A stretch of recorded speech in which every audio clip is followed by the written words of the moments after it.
football. It's a Pepper thing.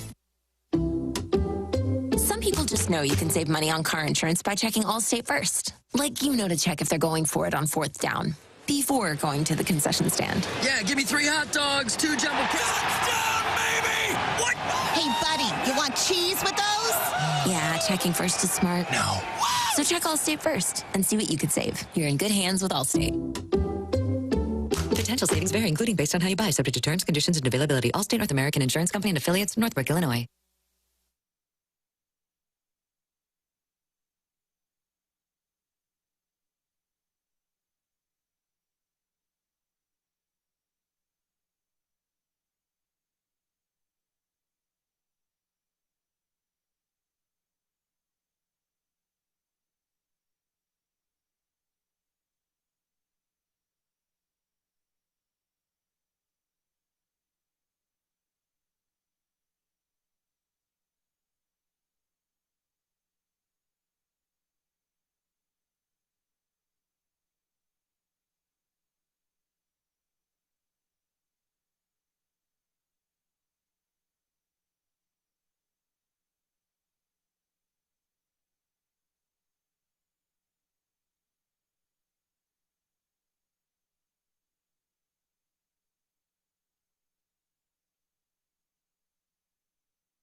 Seven o'clock in St. Louis. You are listening to The Morning After, presented to you by Brown and Crouppen on 101 ESPN. Tim McKernan, Doug Vaughn, Martin Kilcoyne with you. A gentleman by the name of Little Jackie Papers is on the ones and twos, and we welcome you to participate in our program.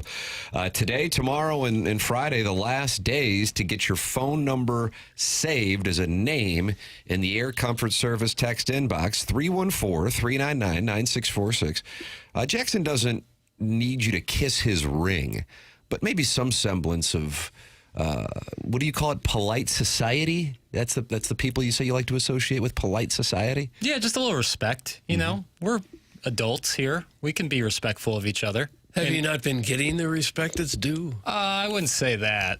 Sometimes maybe, but just generally, treat others how you want to be treated. Oh. Is that the golden rule? I think it is. I think it should be if it isn't. Yes. Do your friends ever ask you about taking so much slack on the show? Like, does it bother you because you take a lot of sweet heat? Kai say something to you? No, they all know it's part of the deal. Part of the deal. Do you know it's part of the deal? Yeah, 100%.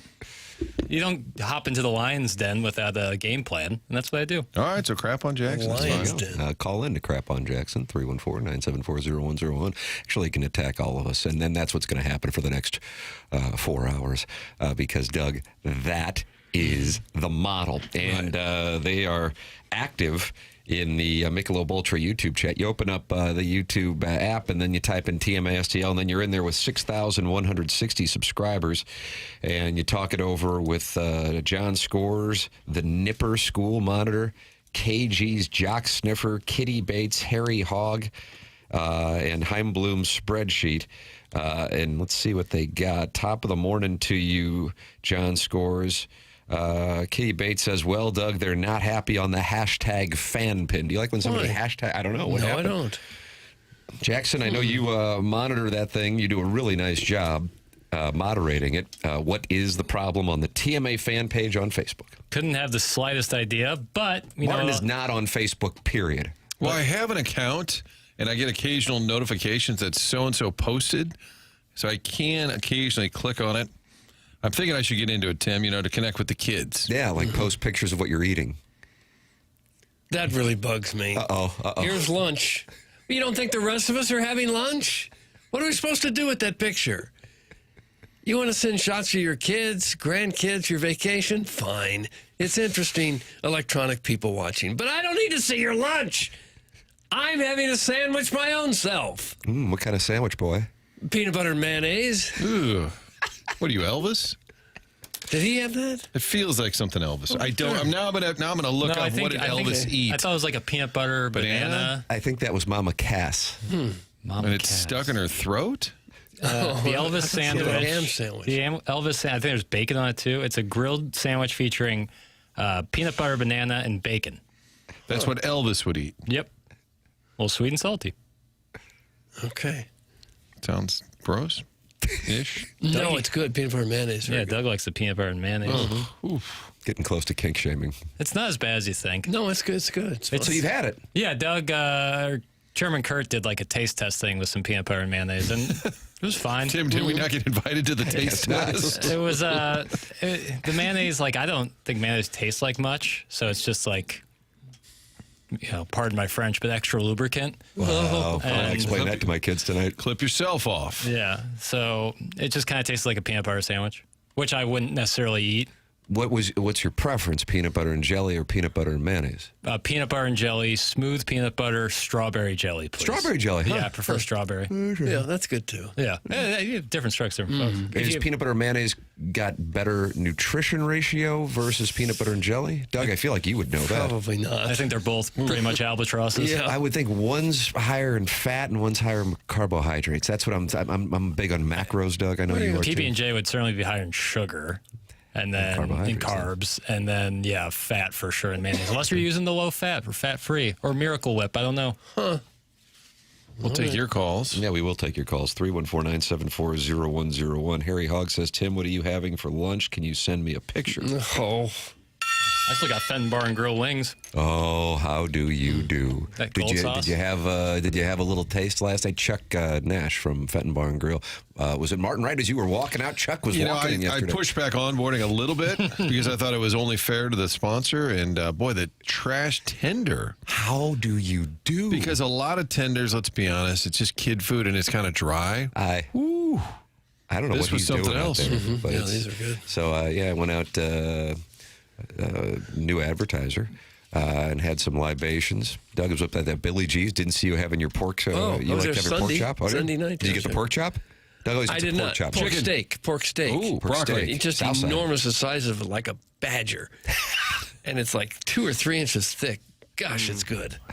It's only available Thursday through Sundays.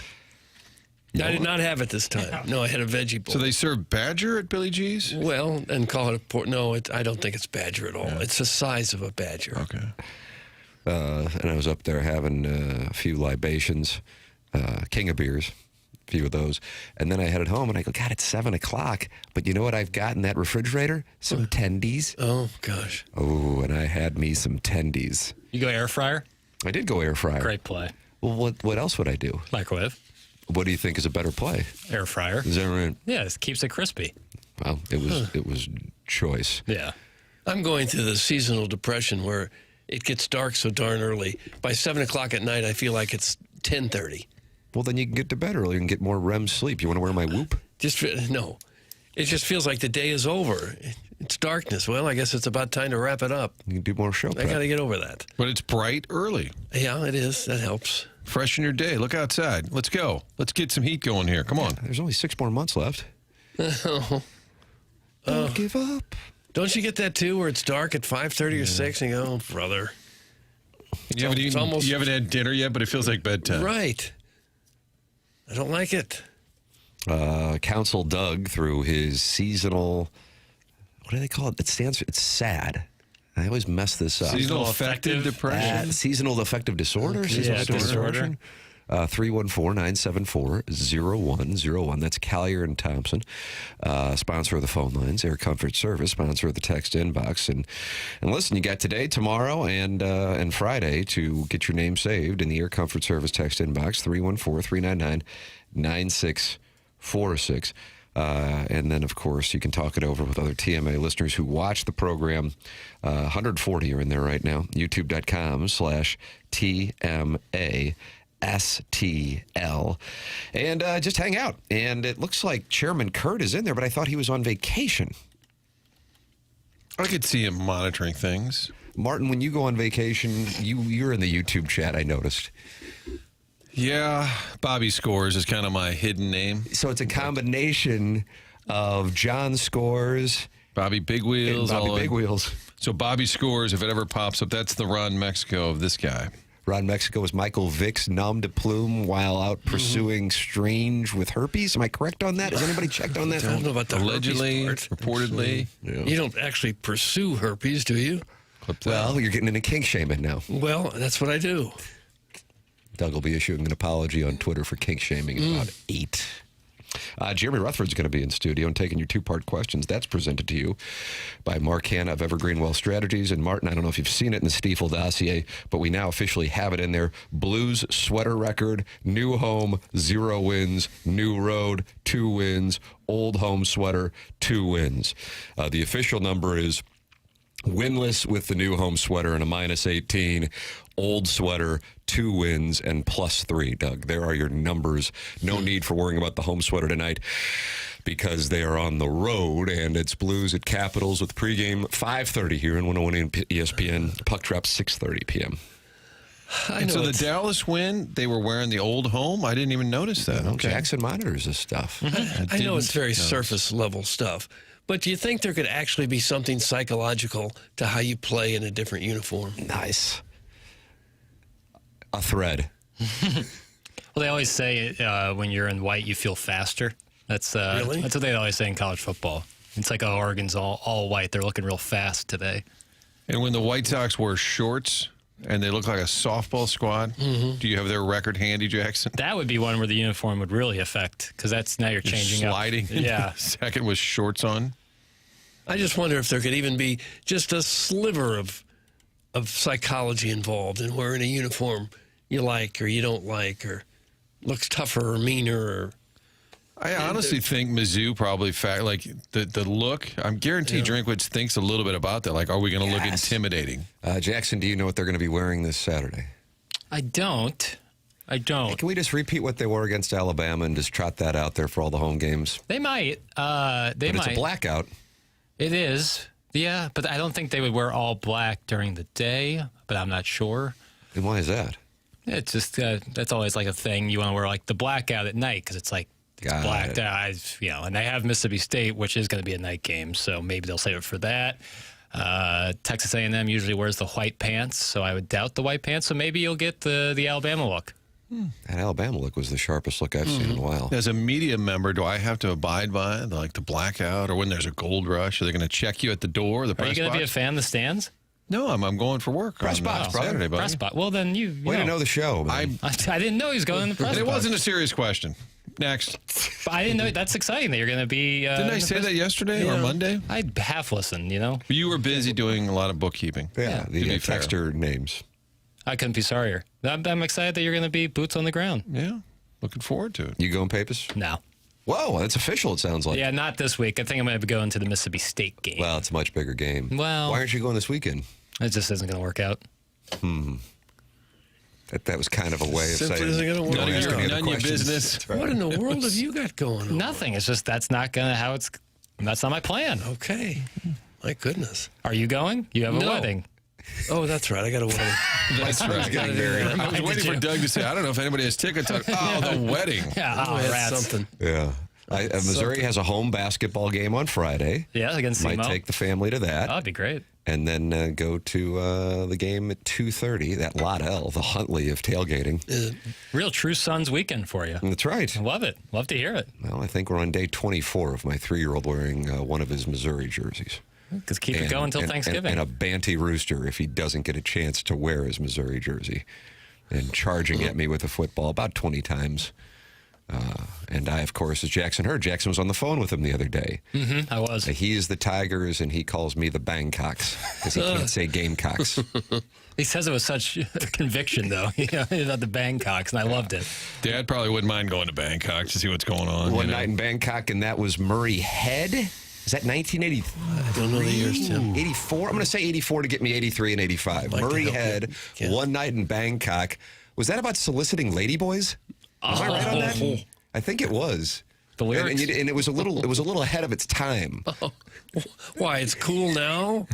Big shame that it'd be the second time in one segment. It's 1984, and in the first stanza of lyrics, it says, the creme de la creme of the chess world in a show with everything but Yul Brenner. What does that mean? It's like a Joey Vitale segment. There's a lot there, but you don't know what it means. I need like some sort of legend to figure that out. Papers, could we do Yes, one? sir. Could we do one hit wonders? Because this is kind of. Is it one? nice. We could one hit wonder day. Well, yeah. Well, we need one night Sold. in Bangkok. This guy's all over it. Papers Sold. has just been reignited. Sold. Because yeah. when I hear that song in my head, I also hear Putting on the Ritz. Just a little bit of that. Why do you hate taco? I don't hate taco. Yeah, one hit wonder Oh, there day. it is. Done. Sold. Doug, we're going to have a Is monster there a show. ranking of the greatest one hit wonders? Oh, God, I think Soft Cell Tainted Love, which somehow is a one-hit wonder and yet is played ad nauseum. How about Lonely Boy? Black Keys. No, it was Andrew. That's from Boogie Nights, Jackson. I'm Gold. surprised you don't know. When I hear Lonely Boy, I think of the Black Keys. Well, I get it, but as the host of Movie Boy, Sure. I would think that you recall that from the Boogie Nights soundtrack. That's not the one by Paul Anka. No. No. Jackson's going to have a big day with return music, Martin. Nice call. This is good call. Dexy's Midnight Runners will be in there. To Rye. Come on, Eileen. Anyone? Oh, that's a Oh, great. 82? Yeah. Well, Rock Me Amadeus is the greatest one-hit wonder of all time, according to the 314. Blind Melon, No Rain. Blind Melon had a couple. I feel like they of were a them. little more Yeah, Shannon relevant. Hoon, the lead singer, passed away early, so that you kind of got to take that out of the equation. Because if the band has a little bit of life, even if they didn't have any other big hits, but some of these that just disappeared. Right. Lonely Boy, Doug was referencing, is by Andrew Gold. That's what I said. Well, you're not really listening. He didn't say it. He said did. Andrew I gotta something. tell you, I said he said Andrew Andrew Gold. He said Gold. Andrew something. You're a little out of line. A little bit. Martin told you he was going to the Missouri game. You blew him off. Doug tells you about Andrew Gold. You blow him off. I talked to Coach Carlton on Monday when I was leaving, and I said, "You're going to be in Lodell?" He goes, "Lodell, baby." And I'm like, better "I'll believe try it. and stop by." The Huntley of tailgating. And Lodell was on what side of the stadium? North side. The north On side. the other side of the construction. It's right there. Walkable. One day to spend on Lodell. Yes. By the tunnel? It is, actually. Yeah, You okay. have your libations, and you just shoot down the tunnel, and you start screaming things. Yeah, love it. Yeah. Then you have to think skinny thoughts as you walk past the construction zone. It's Think skinny thoughts. very narrow. It is very narrow. Sometimes it can get a little log jammed up in there. Oh. I was following whoever number 94 is on Alabama, his family, as we were walking to the west side of the stadium for that Alabama game. And I just love the way, and I remember seeing this at the SEC championship game, when Alabama fans see Alabama fans, when Auburn fans see Auburn fans, they don't say hello, they say, "Roll Tide."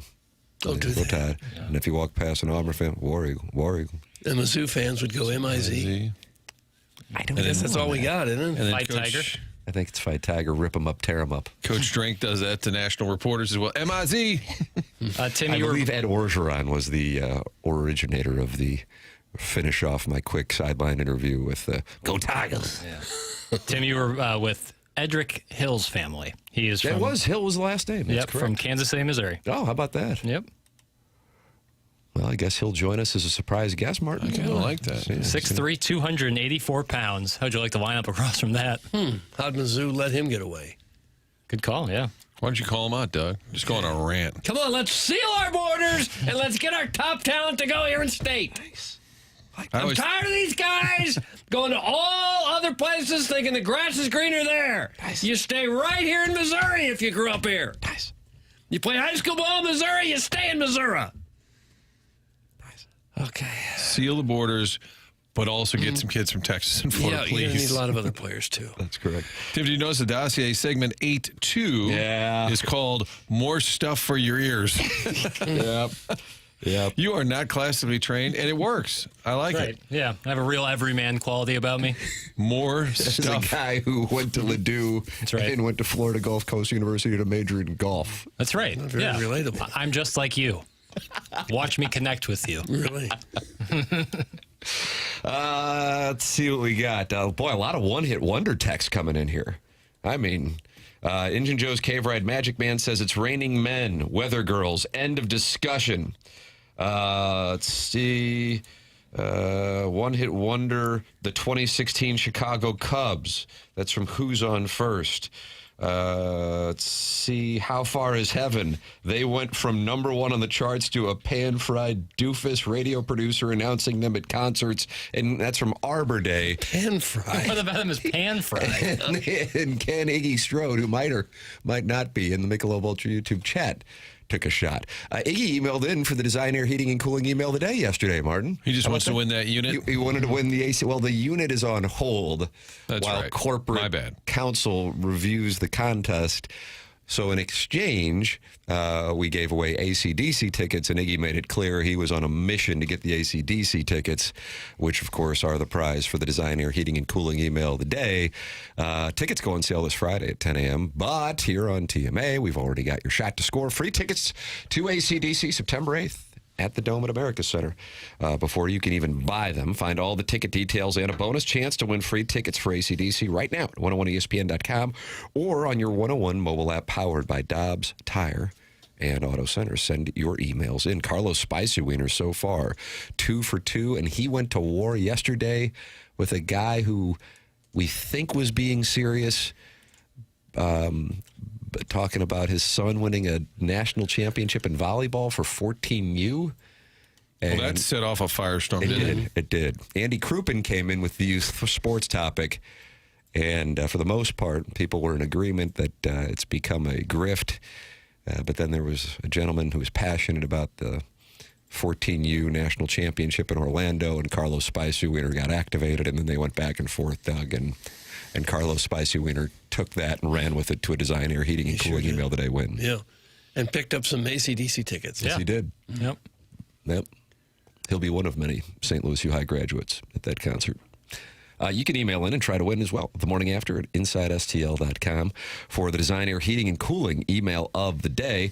That comes your way at 10:45. Jeremy Rutherford in studio at 9 o'clock, and that is presented to you by Mark Hanna of Evergreen Wealth Strategies. He takes your two-part questions, and you can send those in via the text inbox 314-399-9646. Get involved on the program. Be a friend of the Feather, just like Jason Gosrow is. If you want a podcast, it's Schaefer Door, the sponsor of the podcast here on TMA and throughout the day on 101 ESPN.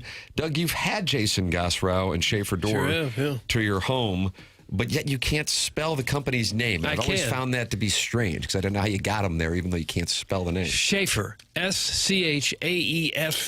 One F. Oh, my God. Schaefer. You got it right, brother. That's SchaeferDoor.com, Jason Gosrow's company, longtime TMA sponsor. Any issues you have with your garage door, if it breaks, you hear it fall to the ground, or you just want a new installation, whether it be for home or for your business, go to SchaeferDoor.com. They set up a number to make it super easy for texters to the program to text or call 636-782-3608. That's going to give you the quickest response time. And you can also just go to the website, which is SchaeferDoor.com. 636-782-3608. They service commercial doors as well as residential. Schaefer Door, a CHI overhead door dealer. The program is called The Morning After. It is presented to you by Brown and Crouppen. Doug, what do you think the lead is? I mean, this is going to put the man to the test here. I'm not sure. Boy, there wasn't much happening last night. I mean, you got the Warriors and Suns. I mean, it's probably the college football playoff just because it kicks off that talk, and it all right. Doesn't mean a ton yet. We've got some sound from that. If that is indeed the lead, then you got the Blues and Caps, Blues and Sabres back to back. Let's get 4 points and set things up for this 4-game homestand starting Saturday with the Kraken. Okay. You got that as well. It's all coming your way here on the program. The program is called The Morning After. It's presented to you by Brown and Crouppen on 101 ESPN and the TMASTL YouTube channel.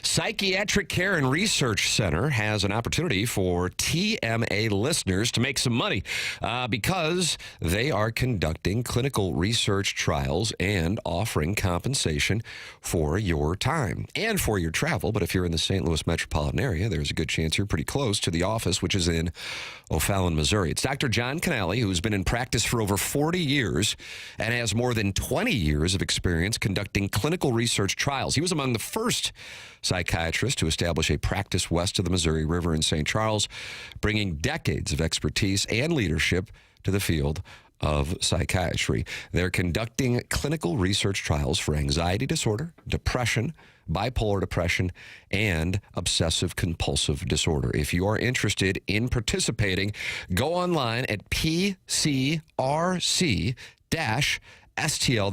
That's pcrc-stl.com.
1984, Doug Murray head.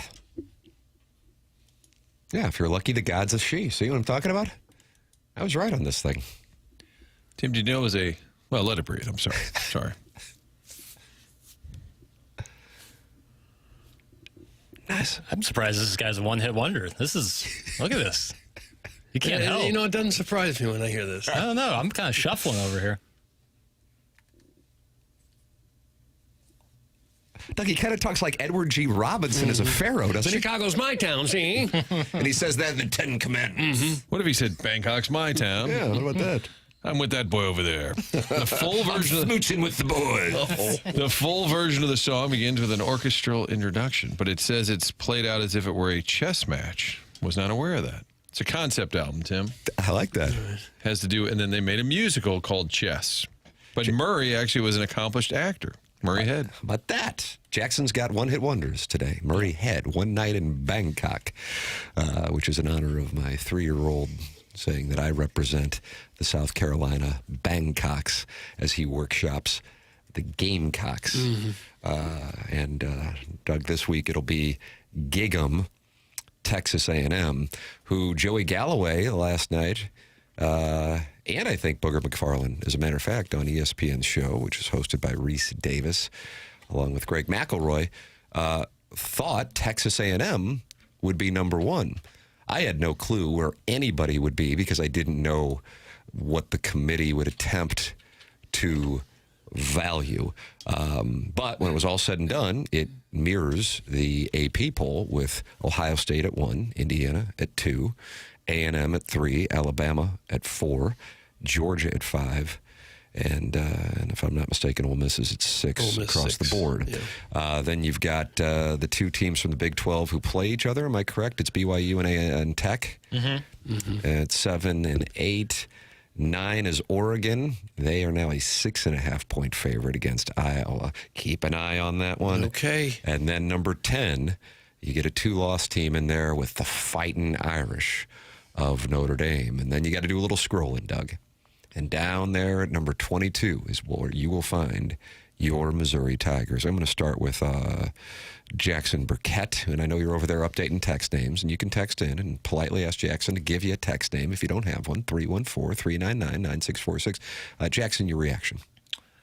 I mean, like you look at some of the metrics, and Texas A&M probably should be number one, but when you're Ohio State defending champion and you haven't lost and you really haven't come close to losing, I get putting them at 1. I get putting Indiana at 2. I don't want to sound like I just like hate Notre Dame or anything, and I don't. You are anti-Irish and anti-Catholic, though. You have been. I've read some of your work on Substack. Yeah. Ooh, I thought those were private. More here. I just don't get it. I don't get how they get to be number 10 over several one-loss teams. Which one-loss team would you like to see ahead of the Fighting Irish? I think Virginia has a claim.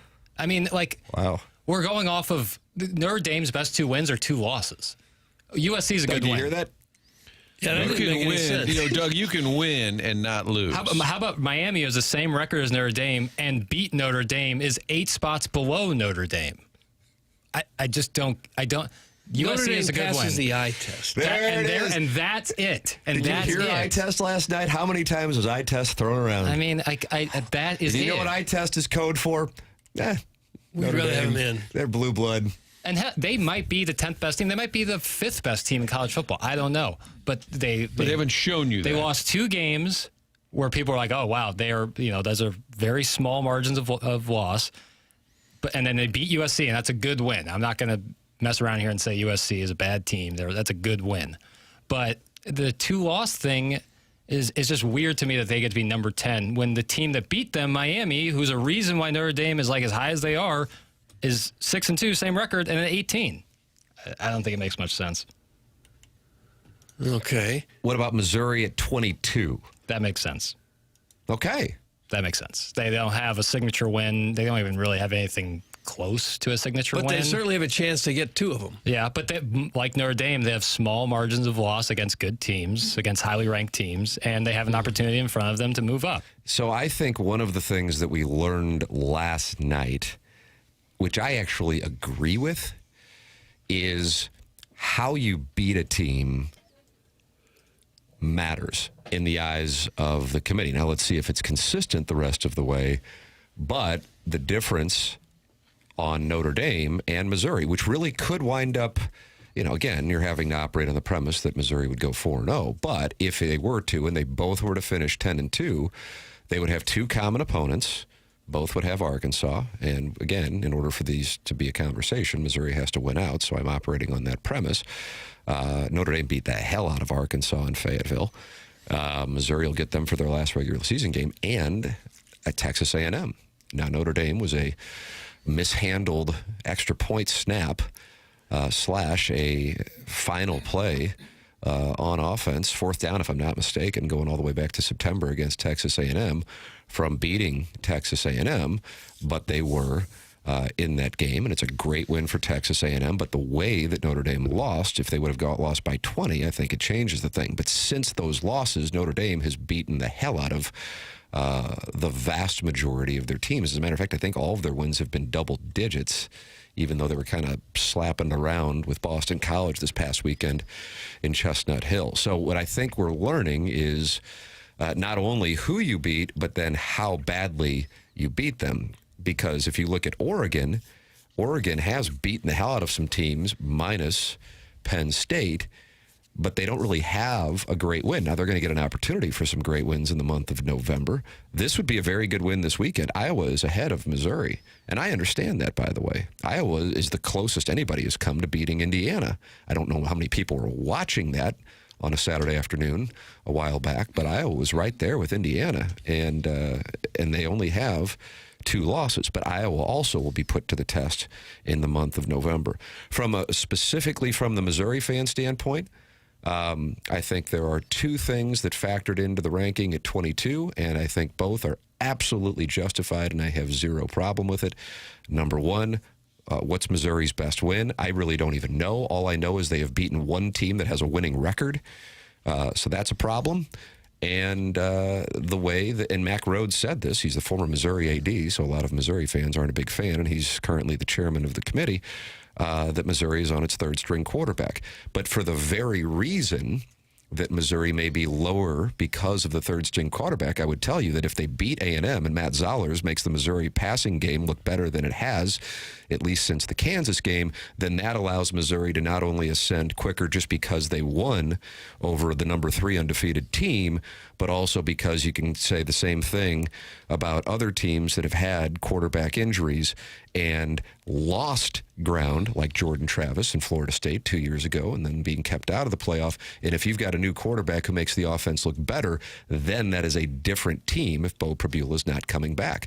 So from my standpoint, but I thought this before the rankings, Missouri controls its own destiny, period. Missouri goes 10-2. They're in the college football playoff, and I don't see anything about it. And anybody who'd say otherwise, I'm just going to passionately disagree. Part of that is because A&M is undefeated and has the value that they have, and the other part of it is because Oklahoma, and I think they may be overvalued, but maybe not. I don't know. I'm not sure. I can't really figure them out. But either way, you have an opportunity to play the number 3 team and the number 12 team, and the number 12 team on the road. Now, there's a good chance that Oklahoma is lower than 12 by the time Missouri gets them because they have to travel to Tuscaloosa before then. But either way, you have the opportunity to get those wins, and Missouri beats A&M and Oklahoma in Norman, and they're sitting there at 10-2. I do not foresee, when you see all the teams ahead of them that have to play each other and therefore will drop, for example, BYU and Texas Tech this weekend, one of them's not going to be in the top 12 next week because they're playing each other. I just see Missouri controls its own destiny. The core issue is Missouri has to win those 4 games. But if you do it with a brand new quarterback, the most important position on the field, and you look like a different team, they're going to be in the top 12. Yeah. I've always thought it's very unfair to rank a team down because of an injury. It was unfair to Florida State 2 years ago, and I think it's probably unfair to Missouri now. It may be practical that you're not as good as you were, but nonetheless, it's not a one-man game. As important as the quarterback position is, if your team has won all these games, even if you don't have your regular quarterback, I just think it's unfair to punish a team for that. Who has the best win in college football? Is it Bama, Georgia? I mean, who has the best? Indiana going to Oregon. Impressive. I think it's Indiana going to Oregon. Yeah. I think you can make a claim for both that or Bama beating Georgia at Georgia. But my point is, you make a case for Texas A&M and South Bend. Yeah. But if you look at all of these teams, nobody really wows you, do they? I mean, in terms of their resume? I think if I were doing this, but again, I don't know what they're valuing because it seems like it's kind of all over the board. I think if you're basing it on what teams have done to date, I would put Indiana at number one because they have one in Oregon. They beat the hell out of Illinois, but that has an asterisk next to it because Illinois was down so many guys in their secondary. I think they obviously still win that game. I just don't think they win it by the margin that they wind up winning that game. And then they've also gone to Iowa and won. And I realize that's not a brand per se, but that's a really good win, I think, in 2025. And they just beat the hell out of whoever they play. Michigan State, UCLA, Maryland just stomped them all. So here's what I would say about this. And when I was hanging out with these guys last night having some booze, we were talking college football, and I said if Indiana had the resume that they have, but they were called Penn State or they were called Michigan, number one, I think they'd be number one. But number two, I think people would be talking about the possibility that they may be one of the best college football teams we've seen in a while. But because it's Indiana, there's still, even despite last year, some kind of, I'm not sure. And I just think that just speaks to the adjustment that fans will have with the way college football is in 2025 versus even where it was 4 years ago. It's just a different deal with programs that once were doormats now ascending. So if you're nerding out on Mizzou's chances, which means they'd have to run the table, which is a big, big if, do you want Vandy then to drop a game? Do you want them to get out of the way other than if they continue to win, and they've got a pretty easy schedule other than Tennessee? They'd be impressive. Like if they finish strong, like, wow, we did lose to them, but boy, they're damn good. But actually, you probably need them out of the way, right? You need them to get a third loss. I firmly believe that if Missouri runs the table, Missouri is in, period. I don't even think the Vanderbilt thing matters. I think Missouri ascends. Again, part of this is I think there is an overvaluing of Texas A&M, but that's good for Missouri. And now it was huge that Oklahoma won in Knoxville. Loved it. Couldn't have loved it more. Didn't bet it, even though we all loved Tennessee in that game. But that was a great thing for Missouri because Oklahoma will absolutely be ranked when Missouri comes calling on the 22nd. And if you run the table, that means Matt Zollers had to have played well. And then you can sit there and say, well, look at Missouri. They are a different team with Matt Zollers. And that works to their advantage. But that means that guy has to stay healthy because then you get into the guy who was at Middle Tennessee State 2 months ago who's now the backup. It's Brant Brown. He's the hitting coach for the Cardinals. That's correct. And he also is the Missouri backup. That is correct. It's kind of a fun feature story I'm working on. And then you're sitting there at 10-2 with wins against an A&M team that at worst is going to have 2 losses.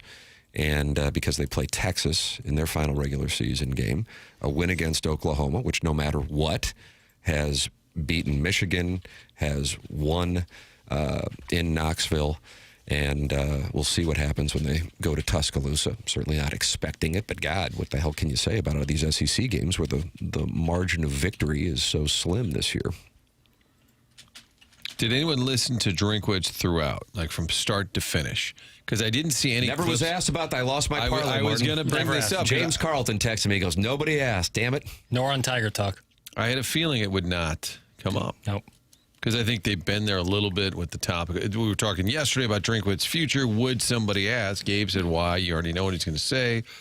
And my theory was the kids would probably avoid it, the college kids. I thought there would be a kid who would be like, oh, good, this is my opportunity to make my mark and make it dark. Absolutely. Kind of like, what up, night? You think it's, What up, night? You think it's possible somebody before the press conference even got started said, don't bother to ask about if he's going to another program. I He's not think gonna answer that. somebody would have posted about that had that happened. Had they been advised not to bring it up, somebody would have mentioned that. That's true. Yeah. For the record, Vanderbilt has Auburn this weekend, then at home against Kentucky on the 22nd after a bye week, and then they finish up against Tennessee. And nobody's playing better than the Wildcats? They got the win down on the plains to wrap up the Hugh Freeze era, and they played tight with Texas the week before. I can't follow what's going on with the Wildcats, but at the same time, we've seen the Auburn offense, and oh, what a pretty picture it is. Doug, do you think if Missouri wins out, they would get in? I would think so, yeah. Yeah, I would think so. 10-2 with wins over A&M and Oklahoma and close losses to Alabama and Vanderbilt. That's the key. I think that would get you 11 or 12. The worst case scenario for Missouri in this situation would be if they had like Vanderbilt's schedule. Because then you have Auburn, Kentucky, and Tennessee. You don't have the opportunity to play the number 3 and number 12 teams. You want this opportunity. This is a great thing. Yeah. Last year, so this is the thing, and I haven't read all of the texts, and I can guess what the texts in the YouTube chat say, that I'm being a homer, and that's fine. It comes with the territory. But last year, Missouri fans were pissed at me because I said, even if Missouri beats South Carolina, they're not getting in. And the reason is because they wouldn't have, A, signature win, and B, they wouldn't have 2 losses that were close. The 2 times they played good teams, they got blown off the field. Yeah. So it was already over. They weren't going to overcome that. In this case, here they are with 2 losses. The game has changed. They have the opportunity. But I have no problem with them being ranked number 22 at all. I kind of don't care. But if anything, I would say, yeah, who have they beaten? Right. If I'm a fan of another team, I'm going Missouri. They're on their 3rd string quarterback. If they know about Bobby Boots, that certainly wouldn't be in the pro category on a pros and cons list. And they're on their 3rd string quarterback, and they haven't beaten anybody. So why the hell would Missouri be any higher than us? So I get it. I don't blame them. Yeah. So you have a chance to take control of your own destiny and go out and play the number 3 team in the country, and you can earn it. What other spot would you rather be in? With a guy who I think internally they're kind of like, this guy might be better than Bo Prabula anyway. And by the way, Eli Drinkwitz said yesterday that Bo Prabula got hurt in September. I don't know if you have that audio, Papers. I can get it. But he said because he got banged up in September, which was my theory, that Matt Zollers had been practicing with the ones for a period of time. So they are comfortable with Matt Zollers because he was practicing with the starters because Prabula did get hurt, which may explain why he looked like a totally different quarterback following the Kansas game. And now is Brett Brown getting some reps with the ones in case Zollers gets hurt? Jackson, I know you were at practice yesterday. I was, yeah. Notepad. I was in my Guardian cap. I would assume that. We snicker at it, but we've already lost 2. Yeah, with 4 to play. If Zollers goes down, stop putting out depth charts. Teams stop putting out depth. Remember, a lot of coaches hate a depth chart. What was that depth chart website? Iggy used to mention that all the time. Our lads. Yeah, that's where I went, Martin. I know you love my SEC kicker depth chart. That's where I went to get my SEC kicker depth chart. God, I got to tell you, people talk about marijuana and chocolate and oysters. When you can show a woman your SEC kicker depth chart. Yeah. Oh, panty dropper. Yeah. Thank you. Red hot. Mm-hmm. I'm just picturing your sons in the corner like tears coming down. Dad, it's 70 and sunny. Can we play some wiffle ball? Hold on. Bama, let's see the backup care. Hold on. Who's Mississippi State's backup care?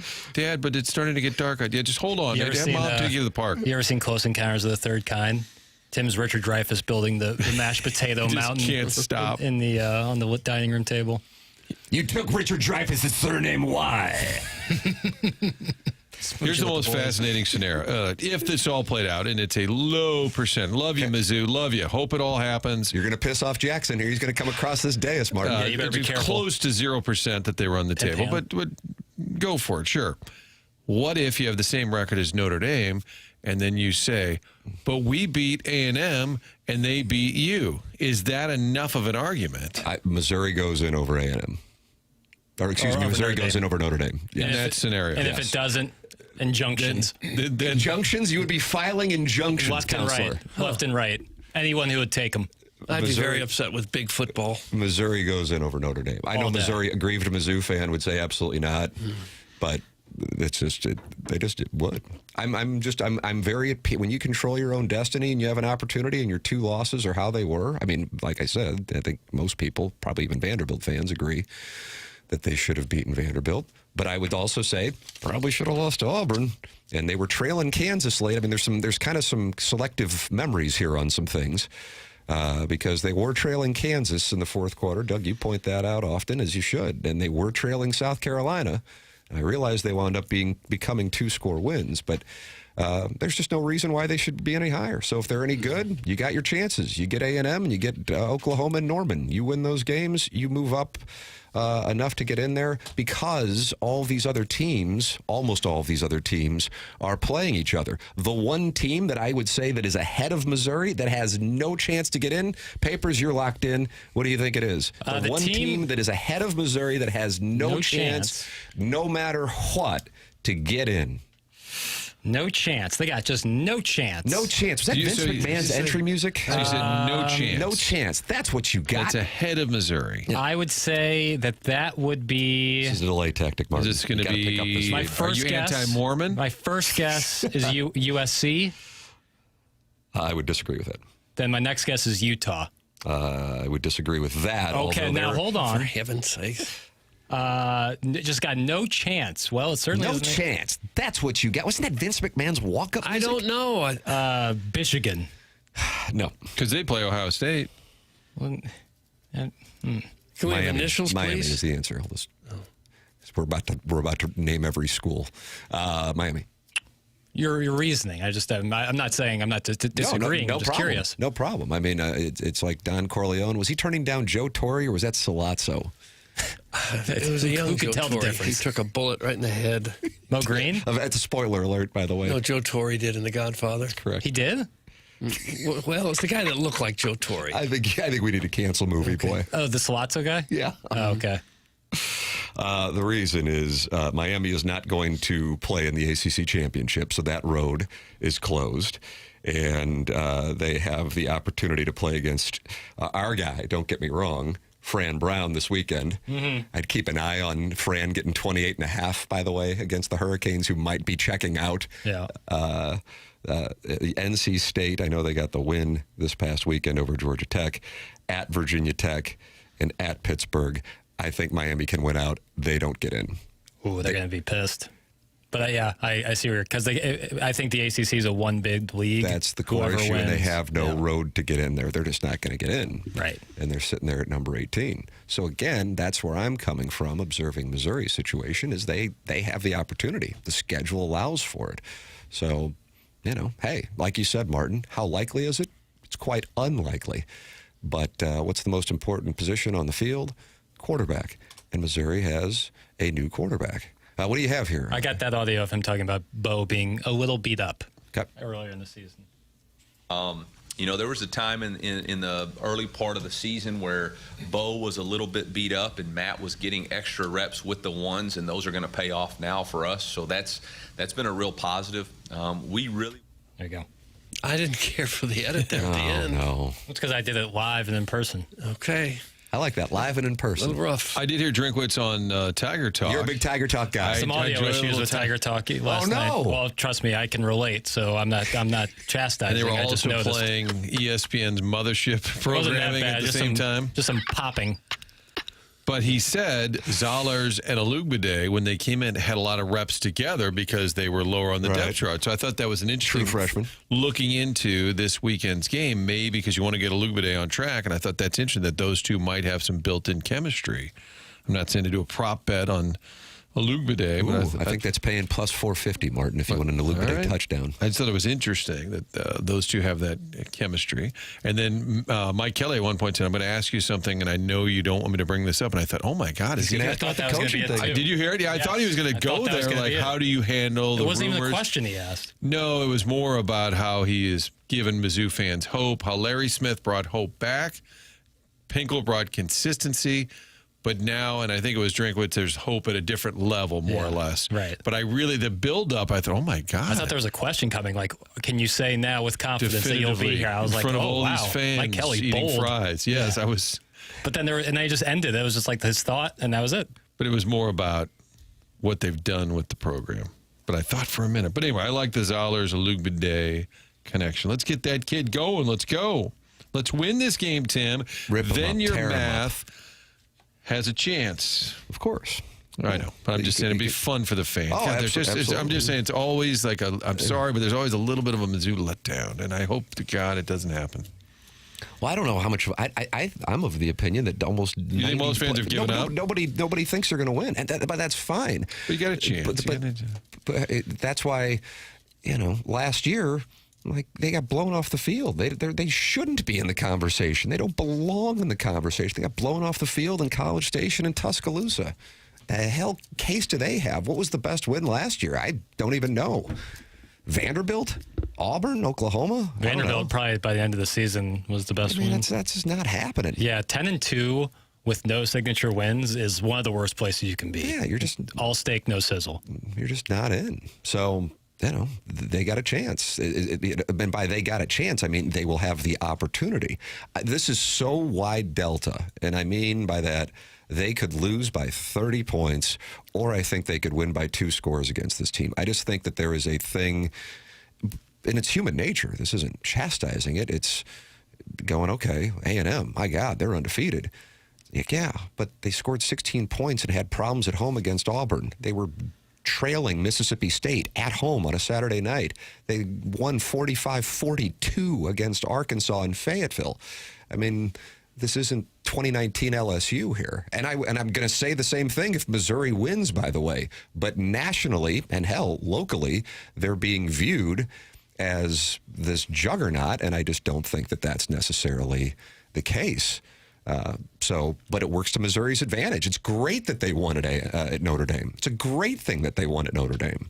I thought that when they won at Notre Dame, as kind of it's my second team on behalf of my family. I'm like, I think I played golf with my dad the next day, and I said, how about Notre Dame last night, buddy? And I got to be honest with you, as a Missouri fan, I was happy to see it because Missouri gets to play A&M, right. So it makes it look better. That's why you want the teams who are on your schedule to win. Same crap I was saying in 2007. You want Kansas to keep winning because if you get a chance to play them and they're undefeated, it looks like a huge win. And Kansas was a good team, but they sure as hell weren't a top 5 team that year. So it was going to be an opportunity to take advantage of a perception that wasn't necessarily reality. So it works to their advantage. Oklahoma's the one that I actually sit there and go, I could see him beating A&M. Going to Norman if Mateer is healthy, I don't know. I'm not.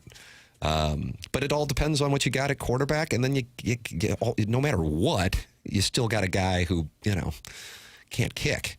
So maybe he's figured it out, though, after 2 missed kicks in critical moments at Auburn and Vanderbilt. Bobby Boots, the official program of Bobby Boots, the morning after. Text in 314-399-9646, Air Comfort Service text inbox. Call in 314-974-0101. We will be joined in studio by Jeremy Rutherford. That is coming up in the 9 o'clock hour. He is brought to you by Mark Hanna of Evergreen Wealth Strategies. And then we're giving away AC/DC tickets for the Design Air Heating and Cooling email today. Martin, can you tell us about Design Air and the bold and daring Adam? I had Design Air out to the home last week, and we're getting a new HVAC unit. I'm not eligible, apparently. Wow. Free stuff that's potentially on the table. Nope, never mind. I already signed the dotted line. Love Seth and his team. Had them come out. We need a new HVAC unit. It's getting done next. Is it next Friday, Doug, that they're coming out? I think next Friday, because they always do it around Mississippi State weekend. Yeah. Looking forward to that because they're such a professional team, and when you get Design Air service, it's going to be there for the long haul, so any issues, you can follow up with them. Family-owned, St. Louis-based business. We love doing local. That's what Design Air is all about. We always tell you, the loyal listeners, call them up, do business with them. So I said, you know what, that actually makes sense. Design Air Service.com, the website. This time of year, you may just want to tune up. Sign up for that online. Make sure you're all set for the winter. Got a great team, great employees, and it is, again, a St. Louis-based company. Designer. They've been doing this for a long time, and they've been sponsoring this show for a long time. We had Beers with Seth. Is that a new podcast? Beers with Seth. How about a new podcast? Beers with Seth, and just talking about the industry. I loved hearing the family history. It's a great St. Louis story, so do business with them at designairservice.com. There it is. Sponsor of the email today, the morning after, at InsideSTL.com. AC/DC tickets, the prize for today. The program's called TMA. It's presented to you by Brown & Crouppen on 101 ESPN and the TMA STL YouTube channel.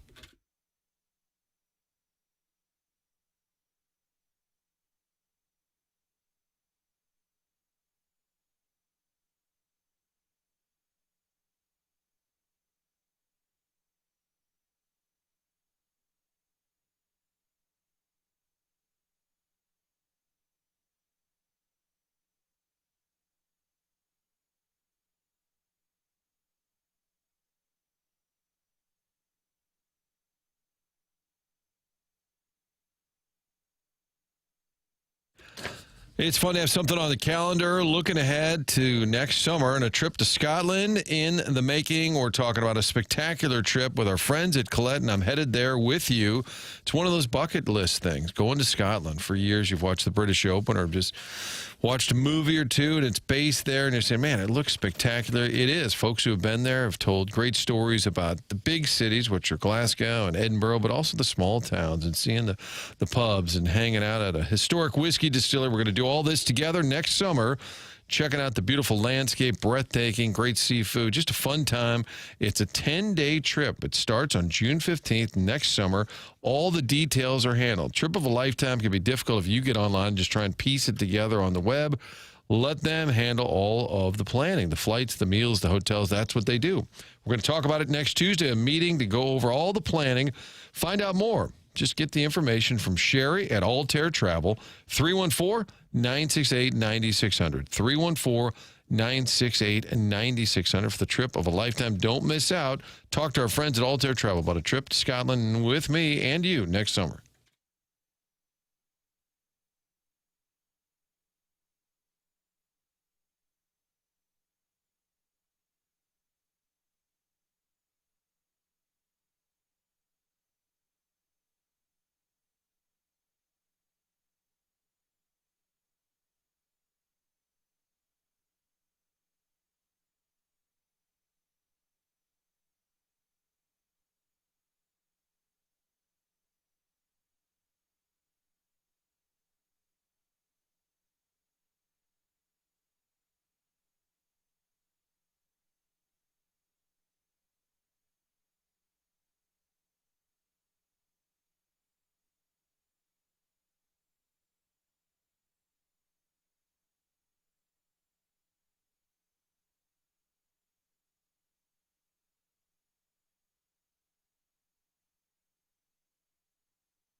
This is Jackson with a Sports Center update driven by Johnny Londoff Chevrolet and Johnny Londoff Autoplex. Blues back in action tonight as they head to Washington, D.C. to take on the Capitals.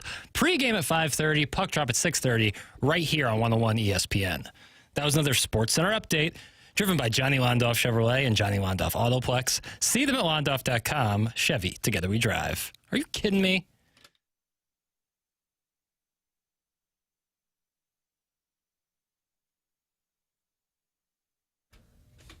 Is this Rupert Holmes? I believe it is. And so he was looking to have an affair, and so was his wife. Right. And then it turns out when they met at Coral Courts, they giggled because it's like, oh, I was looking for an ewe, and it turns out to be you're you. my ewe. Right, right. Wonderful. How kismet. They put ads in the personal section in the paper. Yeah, misconnections in the Riverfront Times. Yeah. Yeah, I've got a hot Craigslist account right now. Have you really? That's still a thing, Craigslist? Jackson? I think so. Yeah. Yeah, Craigslist is certainly still a thing. Are people soliciting the love of another person on there?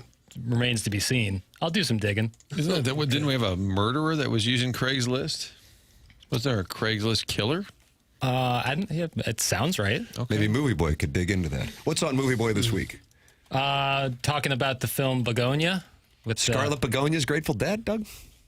Yeah. Movie Begonia with Emma Stone, Jesse Plemons, and then it's a two movie sode.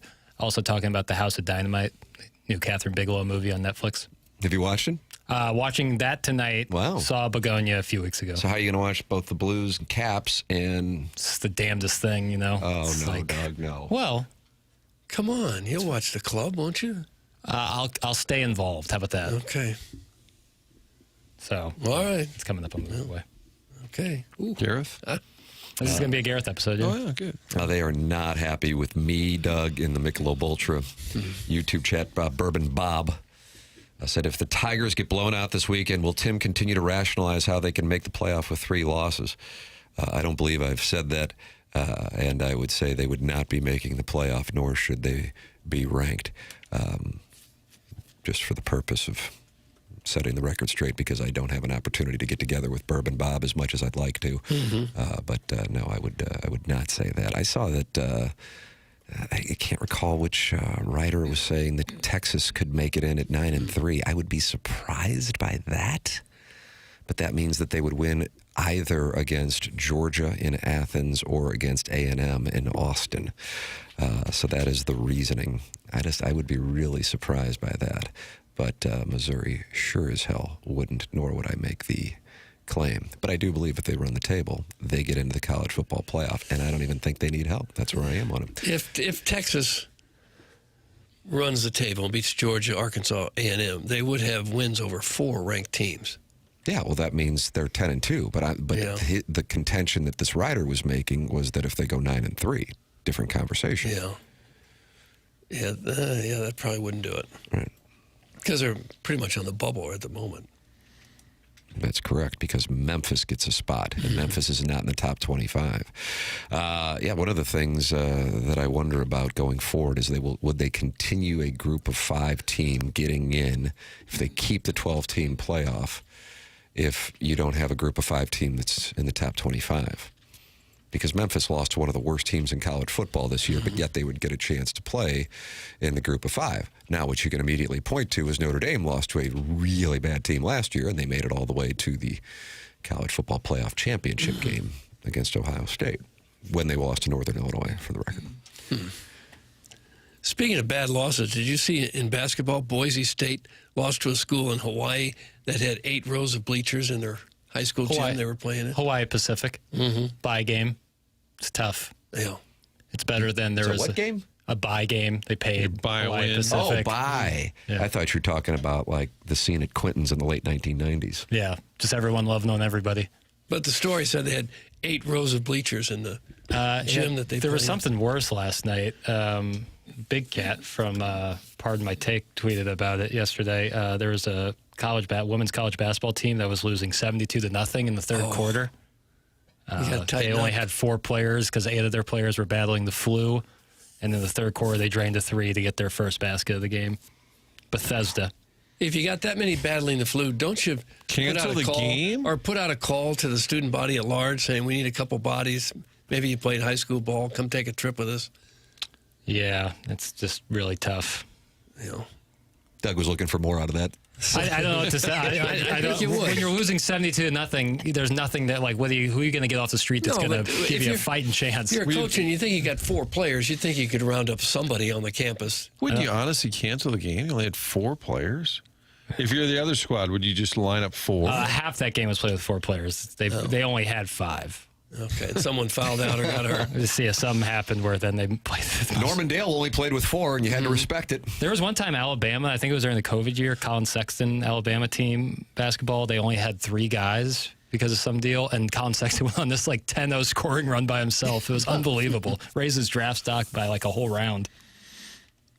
Papers win 8-1. No. Well, in theory. Okay, 7-3, Martin. So And we're it in says Blue Note. Blue Note. What will the Blues wear tonight? What will the Blues wear tonight? I mean, I think it's That's what I pretty. Am I correct, Martin, that it's a road jersey. Yeah. The new Then road. we kind of move on. That means we're in 8-1 in theory. And I just wanted to ask, because I did not hear the clip, but Bill O'Brien, the coach was at not Boston happy, College, Martin. Jackson puts in parentheses, my vote for So What Your Grandma Think clip of the Wow, year. that is bold. That Clip is of the bold. year. And by the way, I like the abbreviation of So What Your Grandma Think, Doug. It's SWYGT. I think we should have an award show at the end of the year. Best Like when rant. we crown Arbor Day Texter Yes. of the Year for the 3rd straight year. I mean, he's like the New York Islanders, isn't he? I think we should have a So What'd Your Grandma Think of the year. That would be great, just to roll through them all. Yeah. So you think this might be the clip of the year? All right, let's see, Doug. This is important. Do we get the open? Yeah, let me fire up the And this is old- Buck Swope says you wax your own car about Yeah. that. Oh. Even though I really All right, didn't while do much Jackson's to it. waxing his own car, I'm going to say this. Missouri, get ready. FanDuel, America's #1 sports book, is coming soon. And starting December 1st, new customers in Missouri can get up to $300 in bonus bets when you make your first $5 bet. From touchdowns to home runs to three-pointers, with FanDuel, any play can be the play of the game. Plus, with live betting, you can even get in on the action after the game has already started, all on an app that's safe, secure, and super easy to use. Does anybody have a play right now? Because you guys don't get the opportunity to do the FanDuel spread zone with me, Riz, and Stalter, except Jackson does during the NCAA tournament, and he goes like 16-0 or something. Yeah, I had a hot run.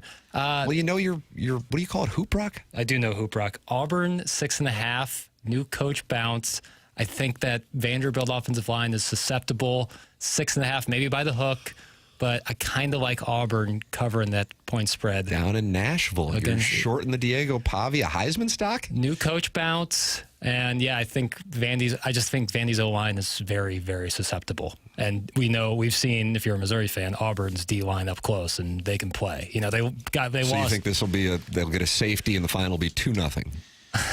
that would cover. There would be your cover. 8.5-0 your Yeah. final. It's a 6.5 on FanDuel right now. So if I had early college football plays on a Wednesday, I like that play. There you go. FanDuel, the best way to game day, and it's coming to Missouri. Just visit FanDuel.com/Missouri to learn more. This way, you'll be all set to bet when FanDuel goes live in Missouri on December 1st. That's FanDuel.com/Missouri. Play your game with FanDuel, the #1 rated sportsbook app. Must be 21 or older and present in Missouri. First online real money wager only, $5 first deposit required. Offer starts on December 1st, 2025. Excludes customers who redeem pre-launch sign-up offer. Bonus issued as non-withdrawable bonus bets, which expire 7 days after receipt. Restrictions apply. See terms at sportsbook.fanduel.com. Gambling problem? Call 1-800-GAMBLER or visit fanduel.com/RG. All right, Jackson got done waxing his car, Doug, and now we get to enjoy the results. What does it mean? You're going to wax your car. Who else Sometimes is going to the wax media your car? asks bad questions, like, Congratulations. Congratulations. I lost. You lost? Yes. Oh. or, What went through your mind when you were told that the contract was done? What's that? and when that happens, players will fire back. I mean, are you looking to get into a pissing match with you and I? That's a clown question, bro. Now it's time for So what'd your grandma think? So this is the media mixing it up with a player or coach and getting dunked on. Yeah, their bell rung. Jackson is enamored with whatever's going on at Boston College, former Penn State Texans coach. Bill O'Brien has taken on this responsibility. He had a decent team last year. I don't know what's going on this year, but it's not going well. They're 1-8. Yeah, they hung with Notre Dame for a while this past Saturday. All right, Bill O'Brien got into it with a guy who he's not a big fan of. No. Coach, wondering, do you have a message for the fans? Obviously losing to Notre Dame, Catholic school rival, 1-8 now in the season in BC. I've heard from a lot of fans. They're just really down. I'm really glad. You know, I'm glad you're down. I'm not down. Nobody's down. We're fighting. We're competing. You know, it's the second year of this program, Mike. You always come in here with these down questions. Like, you show up like once a month or something like that. You come in here with these down questions. I'm not down. I don't know what year you graduated from BC, but this is a program that we're building. Okay. Nobody here's down. We're positive. We're going to show up and play our asses off against SMU. You can go out there in your dark, clouded world or whatever it is and do what you want to do. We're not down. The sun is up, and we're fighting. That's my message to the fans. What's up, Trevor? How you doing? That's why it's my favorite of the year, is the what's up, Trevor, at the end. Trevor was happy. What's up, Trevor? What's up, Trevor? Coach, how's the kicking game looking? Was Trevor ready? What's up, Trevor? It's my favorite. That's why it's the clip of the year. That's why it is live, Doug, to be the "So What'd Your Grandma Think" clip of the year. It seems it gets personal, like the LSU Brian Kelly one. He knew the reporters, like this guy called, "Hey, Mike, you're once a month, you're negative." So if I go down to Mizzou and I start peppering drinks, like, "Oh, daggum, where'd you come from? What's up, Gabe? Little bugger, you ain't been down here in a while." Yeah, Gabe, what's up? What's up, Trevor? How you doing? How you doing? Guys, I love that Bill O'Brien sound. I also saw what Dabo said about officiating, and as much as I think he's a loser, he's right. That's from Al in Dadeville, observer of volleyball dads who think a middle schooler getting a call from BYU is a brag. And it just so happens, Martin, if you look at that Stiefel dossier, this gentleman right here, Jackson Burkett, had the Dabo sound ready to go right after the Bill O'Brien sound. This guy is on it today. You and Alan Dadeville are making love tantrically. And that's exactly where I want to be on the Wednesday in November. Really? Yeah. Making love tantrically with Alan Dadeville. Oh. And he's the one, he poisoned a tree? He did, down there at Toomer's Corner. I wish he'd poisoned my river birch a few years ago. Tree from hell. You still battling that? No, I had it cut right to the ground. Yeah, right at the stump. Mm-hmm. Good for you. Hated that tree. Was that Harvey Updike who called into the Feinbaum show? Well, Alan Dadeville. Yeah, and then so he poisoned a tree? Yeah. I assume he faced some legal ramifications from that. Yeah, I believe in what was a very good 30 for 30 on ESPN, Doug, titled Roll Tide War Eagle, on the real tension between those two fan bases. I believe one of the final portions of it was the Harvey Updike call into Feinbaum, in which he revealed, I think that's a felony too, that he poisoned that tree. And then Feinbaum and authorities asked him why he did it. He said, "I just have too much Bama in me." College football brings out the absolute worst in people. You know what? I think I agree with that statement. I mean, it really does. It brings out the absolute worst. Here's Dabo, Doug. It'll be interesting if Jackson's on board with this, because Jackson doesn't like the head coaches in South Carolina, Shane Beamer and Dabo. Here you go. I'm not criticizing. I ain't gonna tell you the game. I'm not gonna say the game, but we're only allowed to turn in, there's a system of accountability, but y'all don't know anything about it. It's behind a curtain. How dare we have accountability? In the meantime, we got gambling issues going on, people being suspended, all that kind of stuff, right? But there's also absolute flat-out misses with no consequences. And, and you get a shoot, we're allowed to turn in 10 calls, all right? And so we had a game earlier this year that we lost. I had 14 I wanted to turn in, but I only turned in 10, all right? I thought 8 were wrong, but got back, missed it. 5 of the 10 were wrong. And, I mean, these are game-changing calls. Obvious pass interference not called that takes you off the field. But, we just get this will be addressed with the crew and yada, yada, yada. Okay? Yeah, but you ain't there's no public accountability. Ain't none of that. So that's the system. The system needs to change. It needs to be changed. There needs to be challenge opportunity, and we need full-time officials if you're going to have this type of stakes, it needs to be full-time officials. Full-time gig. That part I absolutely agree How about with. that? Absolutely Benefits, agree with that. 401k, Yes. HSA. How do you do? I don't know that it would be appropriate and work out long term to call out publicly every official that misses a call. You're going to have people who won't do it. You're going to make it's like doxing them. Right. You're going to have But you're people pro-doxing in the Design Air Heating and Cooling email today. for that. Yeah, that's a different animal. But you don't want people showing up at the homes of No, officials, God, no. threatening them and doing who knows what to them. As much as you'd like to have accountability, I don't think that's the way to go. And there's probably a critique to be done with the officiating, but it also sounds like sour grapes from a coach whose team has fallen off a bit from their glory days. Right message, wrong messenger. Yeah, even though there probably is something to be stated there, it just feels like Dabo's getting whiny because his team is not winning like they used to. By the way, the Boston guy is Mike Gualtieri. And it said sports. Paulie Gualtieri from The Sopranos. Yeah. Mike Gualtieri. What do you know? What do you say? Clip that. I would like that as a drop. Because that would be great when the callers call in. Just play. What do you know? What do you say? Sports play-by-play broadcaster. It just says, in general, I don't know what team, but Boston College graduate. And then there's all these comments back in there. And then they said, what did Coach O'Brien think? His team is straight cheeks. Jackson likes that.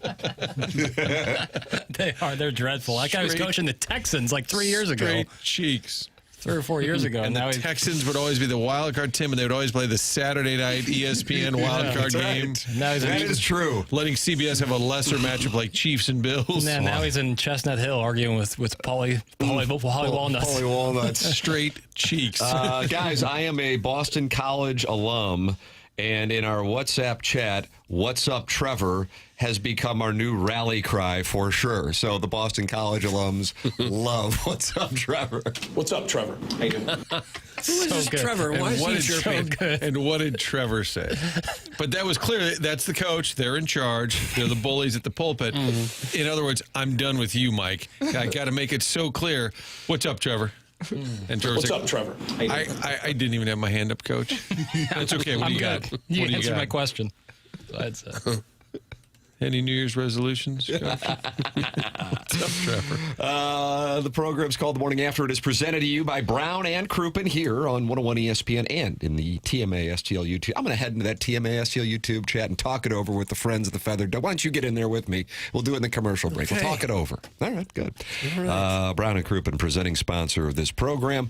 Had a good conversation yesterday with Andy Crouppen. That's where the Carlos Spicy Wiener 14U volleyball dad war began, if I'm not mistaken.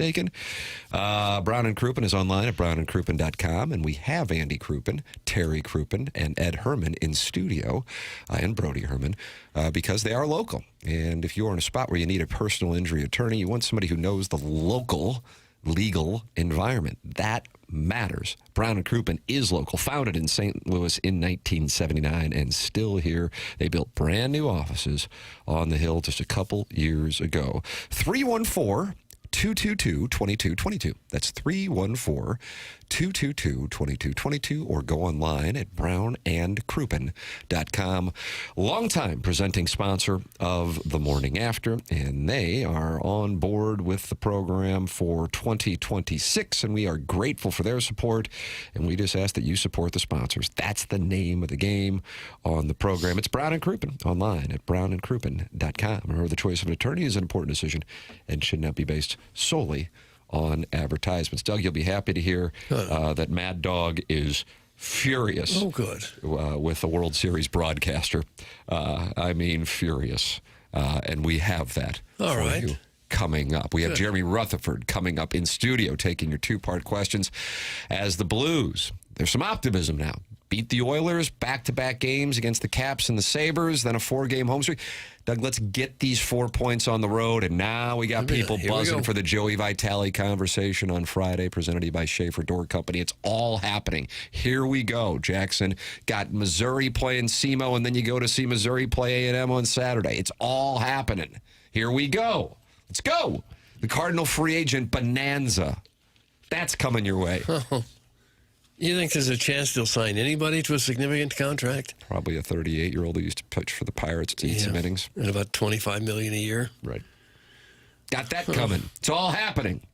It's TMA 101 ESPN. All right.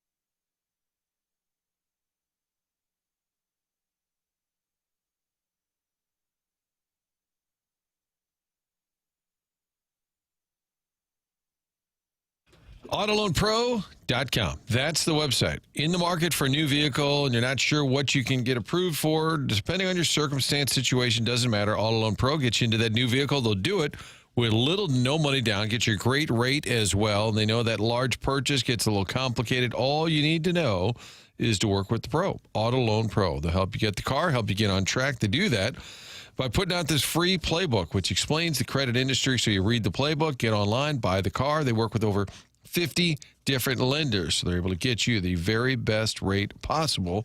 Again, little to no money down. AutoLoanPro.com, search for your vehicle, check out the free playbook, and get into that new vehicle. And next time around, maybe you get a different car. Maybe the car you've really been eyeing, that's going to be in your future as you start to figure this out. AutoLoanPro.com, the only thing you need to know when financing a car.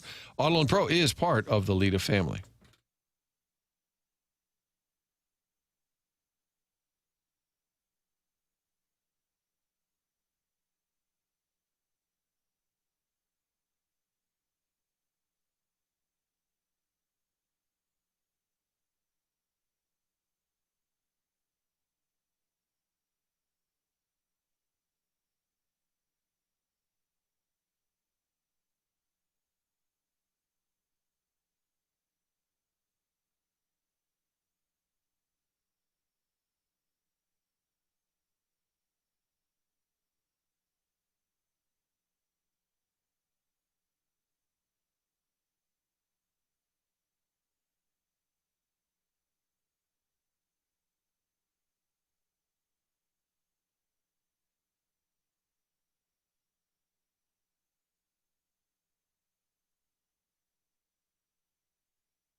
Is this 89 or 90? I just don't know the years, Tim. I mean, 80, let me tell you something, Martin. 88's live, so let's say 89 to get 88. I think 89 is safe. Young Marvin, who was a film student at USC.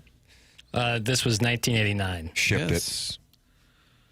Remember, we had a game. Was that at St. Margaret of Scotland? I don't know where your game was, Tim. Why? Why wouldn't you? Thank you, Martin. And they were playing this before the game, and I really felt like it inspired the St. Gabriel Club, and we got a nice win. We'll talk more about that in the 9 o'clock hour after Jeremy Rutherford joins us in studio taking your two-part questions. I went into the Michelob Ultra YouTube chat during the commercial break. A lot of complaints about Jackson not playing enough drops, and I just said, I agree, Jackson sucks. And I also said, I miss Willie. Oh, Willie Springer. Okay. I don't know. If you're ever looking to get approval, you just say, I miss somebody who used to be on the show. Okay. That's just kind of my... Well, Willie played the wrong clip. I'm sorry about that. We'll go back after Willie fixes that.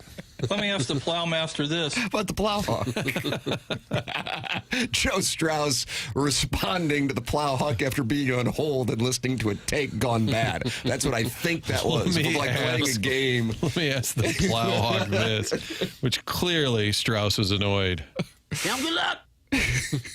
What hour is Chuckster here on Friday? Do we know? I believe he's coming in the 9 o'clock and 10 o'clock hour, somewhere in there, because we got Gabe usually at 9 o'clock. And Doug is vacationing in the Hamptons as his son will be getting married on Saturday. But you guys are going to wait to start the ceremony until the Missouri A&M game is over? Is Probably not. Probably not. Yikes. I think it'll be over. If it starts at 2:30. And what time's the ceremony start? 6. I'm going to respectfully disagree. Could be one last play right about 6 The o'clock. timing actually couldn't be worse. It'll be like, and here comes Bobby Boots. It's like, Bobby Boots with a 19-yarder to win it, Jackson. How would you feel? I wouldn't be watching. Doug, just throw the circuit breaker. Just a power outage, and all of a sudden we're on hold for the ceremony. That sounds good. Chuckles. He's got to worry about a 31.5-point favorite this weekend at Purdue. That's the thing, man. Ohio State plays Texas to start the season off, and then they just get to, be on the bunny hill for the rest of the season bunny hill. until they play Indiana. I want Tim to give Charlie on Friday the Sadie Hawkins, because what is the lead? Is it Ohio State's chances of repeating or Denny Hamlin just missing out on a championship? That's a good point. You want to settle this like men? Let's do it over the AM radio airwaves. You can't argue with Charlie's awareness. All right, Jackson, what is Chris Russo mad about? He's mad about Joe Davis, I guess, being a part of the Dodgers World Series parade. Now, Joe Davis called the World Series on Fox. I thought he did a wonderful job. I love the Mad call. Dog did not. Well, but Joe Davis is the announcer for the Dodgers during the regular season. He's the Dodgers day in, day out announcer, but he also has the Fox job, which puts him in the Joe Buck position where, oh, you hate my team. And he happened to be calling the World Series. I love the call when he said, no way, when Rojas tied it. But then he hosted. I actually saw a clip of this, and I thought, I wonder if people are going to be bothered that he's hosting the World Series party. Your intuition was correct, Martin, because Mad Dog is. Uh-oh. When you're a national broadcaster and you're the voice of the sport on the big stage, when you did 1 million playoff games, and then they, in one of the crippling losses that a franchise is going to have in the history of the sport, that's as bad a loss as you're ever going to have. And I got Joe, basically the body's not even cold yet. And I got Joe at Dodger Stadium doing the freaking Dodger parade. Oh, my God. That's bad. I'm sorry. I don't care what you say. You can say I'm screaming and yelling about nothing. That would piss me off if I'm a Blue Jay fan. I got Joe Davis shaking everybody's hand. Give me a shaking freaking Ohtani's hand, and he's freaking wacky, getting rings. He's the announcer for the World Series. You think Kirk Gowdy was getting any of this nonsense? You think Garagiola was doing the parade in '82 with the Cardinals? Oh, my God.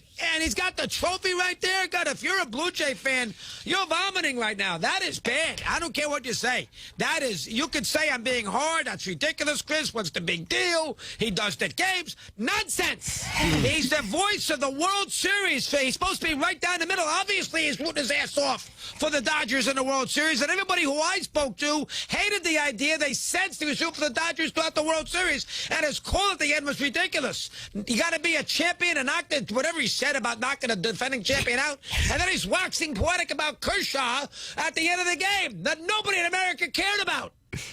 Oh, my God. That's bad. No. That's what you play when you're the teacher and you're at take school. Mm-hmm. Take school. That's what you play. Kids, I need this kind of passion. How does he have that much air in his lungs to do what he does? He's been doing it for years. I have two observations. I actually agree with his point, number one. And number two, I don't know how many of you in the audience or maybe you in the studio can relate to this, but when my dad would get his Irish up, so to speak, and be coming after me and my brothers and sister, he would get so pissed off that he also would run out of air. Oh, really? Yeah.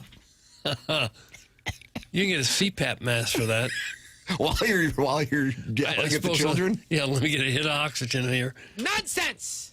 It is a really bad look, I think, for the national announcer to be celebrating with one of the teams. And now, calling the game, he can't help it. He is the Fox guy. But doing the celebration. Correct. I'm saying calling the World Series, you're going to get critiqued. You're in a tough spot. You're the Dodgers guy.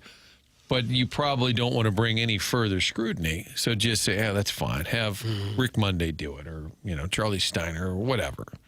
Jim Hill, anybody. Just maybe you avoid that. I would agree with that. I don't know what Fox can do. Is perhaps have a secondary guy in case their main guy's team is in the we're World all Series. grown-ups. I think he can call the game, just like Joe Buck was a Cardinal announcer, and then he's... Vin Scully was on the call of Ozzie Smith's home run. Vin Scully, of course, a longtime Dodger broadcaster at that time. Yeah, I don't think that's the issue. I think this is a bad look. It's something you can easily avoid. Being the national guy and, the Dodgers happen to win. I legitimately, and Joe listens to this show, maybe he would text us or we can text him. Only if we trash Indiana. That's true, yeah.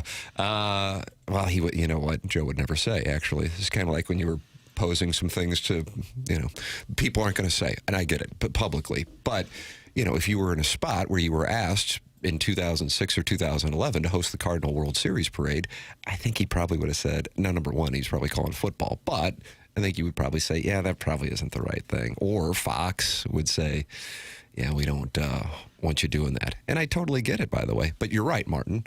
Calling the games, if you're the local guy, that's been going on forever.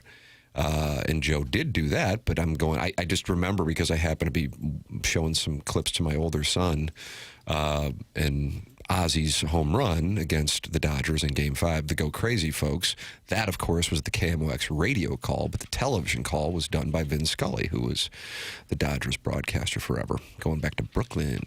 Is that when he said they're going wild in the mounds? That was the Matt Adams home run. Got it.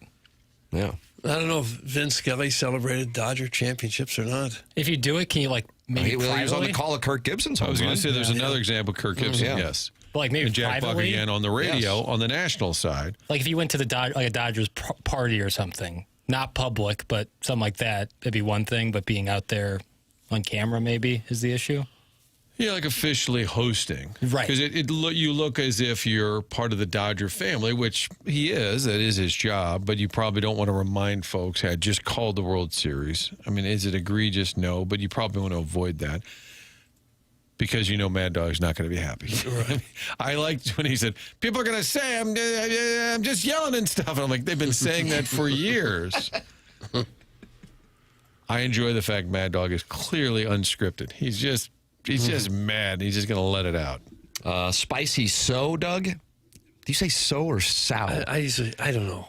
It really never comes up. I mean, it's kind of like orange chicken, but it's real spicy. Yeah, man, I like it. And you wash it down with waffle fries? I wouldn't wash it with anything if it's real spicy. I don't want spicy. He says, ignorants hate the Dodgers and don't have a single reason other than they're upset that their team sucks. That's spicy so or sow. Ignorance? Ignorance, like that, using it as a noun. Group of people. Spelled with a T. I got to be honest with you. I was pulling for the Dodgers. I like a dynasty. I like a bad guy. So I was pulling for the Dodgers. Do with it what you want. I was hoping the Blue Jays would win. I realize I'm in the minority. I also like that it calls attention to the cluster that is Major League Baseball's economics. So I win on both sides. Well, you're the big winner here, Tim. I think I have been for a long time. The height, the hair loss notwithstanding, personality, head shape. But yeah, when you get the Dodgers to win the World Series, it overcomes all of that. I would think it would, yes. Thank you for the delicious take. I don't imagine anybody outside of Toronto could care less if Joe Davis was celebrating with the Dodgers. But people in Toronto, if they paid any attention to it, and I expect they did not, it probably would have turned their stomach to watch the Dodgers celebrate. So there's probably no one in Toronto watching anyway. Well, the good news is it happened so quick, most of us didn't even know it happened. They landed the plane and had a parade. The St. Anne Cubs fan said, Russo's never had a good take in his life. He yells just to yell. He's Stephen A., but with no real takes. I would disagree because I think Russo is entertaining. Now, whether his takes... Sounds like you're going after Stephen A. Well, I'm saying I think Russo has an entertainment quality, whereas I think Stephen A. really believes what he's saying. Gosh darn it, my prostate. Okay, there you go. See? That's a take. And he wanted his son to get a guest on his radio show, and the Mets could not accommodate. Not even Jose Buta. Yeah. You mean to tell me that Jose Buto can't come on?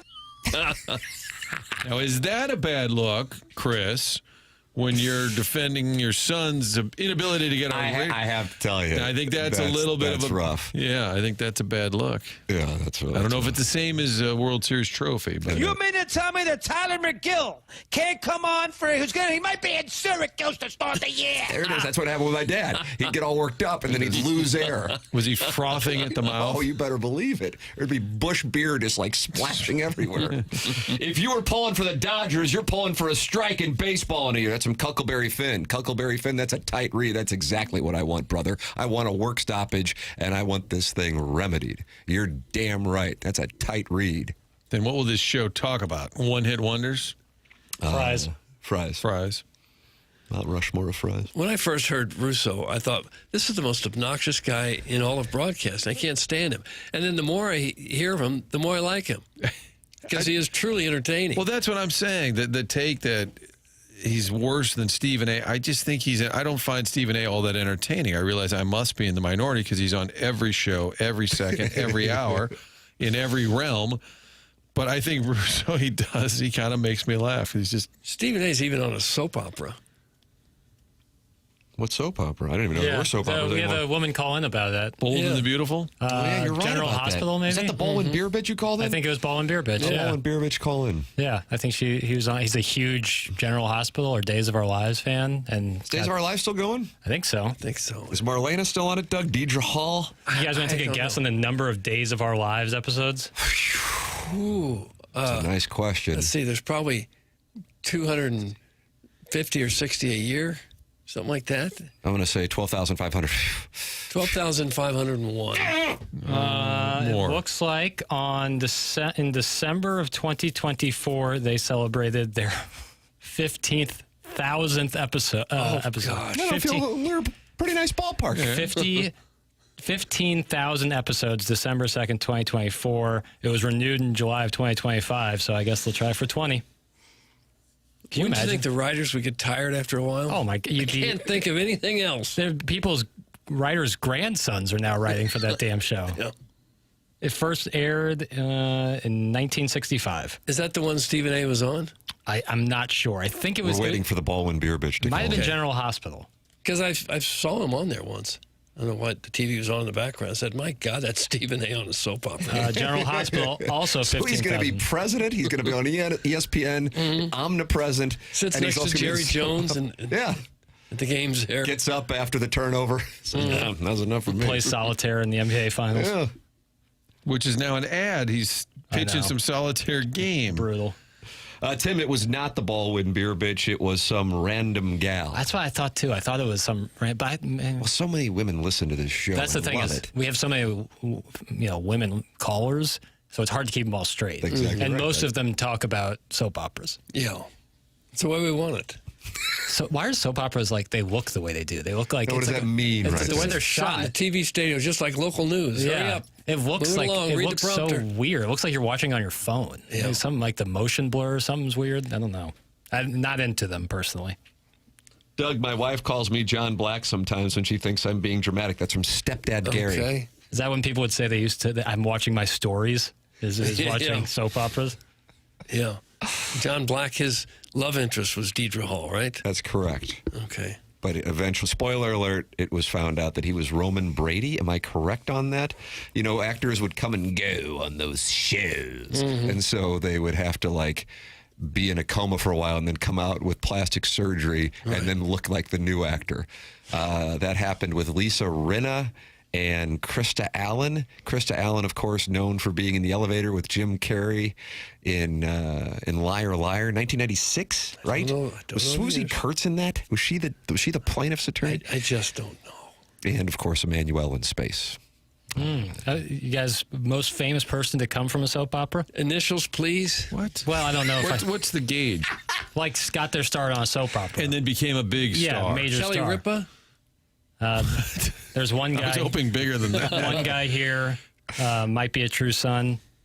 John Hamm? No. Brad Pitt? Close. Yeah, Brad Pitt. Oh, is that right? What's soap soap opera? Dallas. I don't think Dallas. Well, Dallas was an evening. That was a prime time I major see it right here. production. Had But an we earlier- don't like that. We don't like it.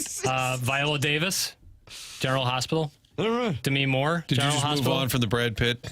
Well, you guys are. Snafu? You guys Yeah, said no. General No, Hospital, you're a that youngster. counts. General Hospital counts. for sure. Dallas was an evening It was more like program. a Western. Okay. Is that JR? Yeah. Okay. Jeremy Rutherford with us at 9 o'clock. Full shot, JR. Yeah. Doug, that was Larry Hagman. He was also in I Dream of Jeannie. And he's going to be a surprise guest at some point in the month of November. I guarantee Iggy has Larry Hagman's phone number, even though the man He's probably in the passed. Michelob Ultra YouTube chat. All right, JR's coming in for the two-part questions. That's coming up at 9 o'clock, brought to you by Mark Hanna of Evergreen Wealth Strategies. Send yours in, 314-399-9646. That is how you can text into the program. And then also, you're welcome to call in. Collier and Thompson phone lines, 314-974-0101. And then we've got these AC/DC tickets for our Design Air Heating and Cooling email of the day. 101 ESPN with your chance to win tickets to see AC/DC on September 8th at the Dome at America Center. Tickets for AC/DC go on sale this Friday at 10 a.m., but we've already got your shot to score free tickets to the show before you can even buy them, just by winning the Design Air Heating and Cooling email today. Maybe you haven't taken a shot at it yet. Maybe you're going, man, this Carlos Spicy Wiener, when he shows up to tournaments, he wins. Well, he's a talent. That's why he's a Hall of Famer. But you can compete with him the morning after at InsideSTL.com. Find all the ticket details and a bonus chance to win free tickets for AC/DC right now at 101ESPN.com or on your 101 mobile app. And that's powered by Dobbs Tire and Auto Centers. Design Air Heating and Cooling's online at designairservice.com. Doug, I think Yahweh is doing his handiwork for your son's wedding because the weather looks pretty glorious for Saturday. 64 is a high in November. How do you do? But then 44 is a high. 42 is a high. It gets a little rough with 27 and 24 as the lows on Sunday and Monday. You're going to want to make sure your furnace is ready to go. Do what Martin did, do what I did, and then Doug just has the bold and daring Adam over for coffee. Coffee, it seems like. Get your furnace tuned up. Design Air Heating and Cooling, designairservice.com. It'll take you about 2 minutes to sign up. They come over, they make sure everything's firing on all cylinders for the winter. It's Design Air Heating and Cooling, longest running sponsor on TMA. Martin's a client, Doug's a client, I'm a client. It's Design Air Heating and Cooling, sponsor of the email of the day, the morning after at InsideSTL.com. This is TMA, presented by Brown and Crouppen on 101 ESPN.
Martin Jackson is doing his one-hit wonders today for the return music. You know who does this song? You know, This can is you name the funky. band? This is Funky Town. Sure is. It's by Lips Inc. Yeah, nailed it, Tim.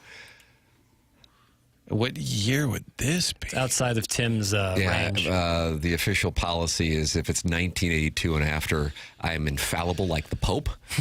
But otherwise, I have to withdraw if it's pre-82. Is it around 80? It's around 80, yeah. Well, just give the answer, jackass. I mean, we're not having a contest. 79. Oh, really? But then it was used in the Shrek soundtrack, maybe the Shrek 2 soundtrack, and it had big resurgence. I really enjoy those movies. The Shrek movies? Eddie Murphy is the donkey. Oh, they're great. Because when Carson was younger, watched a lot of Shrek, but he'd fall asleep. I'm like, I'm going to finish this out. Yeah, for parents, I assume that there's a lot of humor weaved in. Some animated movies that you're like, oh, okay, I can watch this with Ice you. Age? Yeah, some of them you're like, you can watch it on your own. Now, Movie Boy, when a producer decides to put a certain song into a movie, how much do you suppose he'd have to pay to do that? You got $6? You got to buy the rights to. Yeah, it's really expensive. A lot of times. Where's Scorsese's budget's got to be major. Big line item there. Major.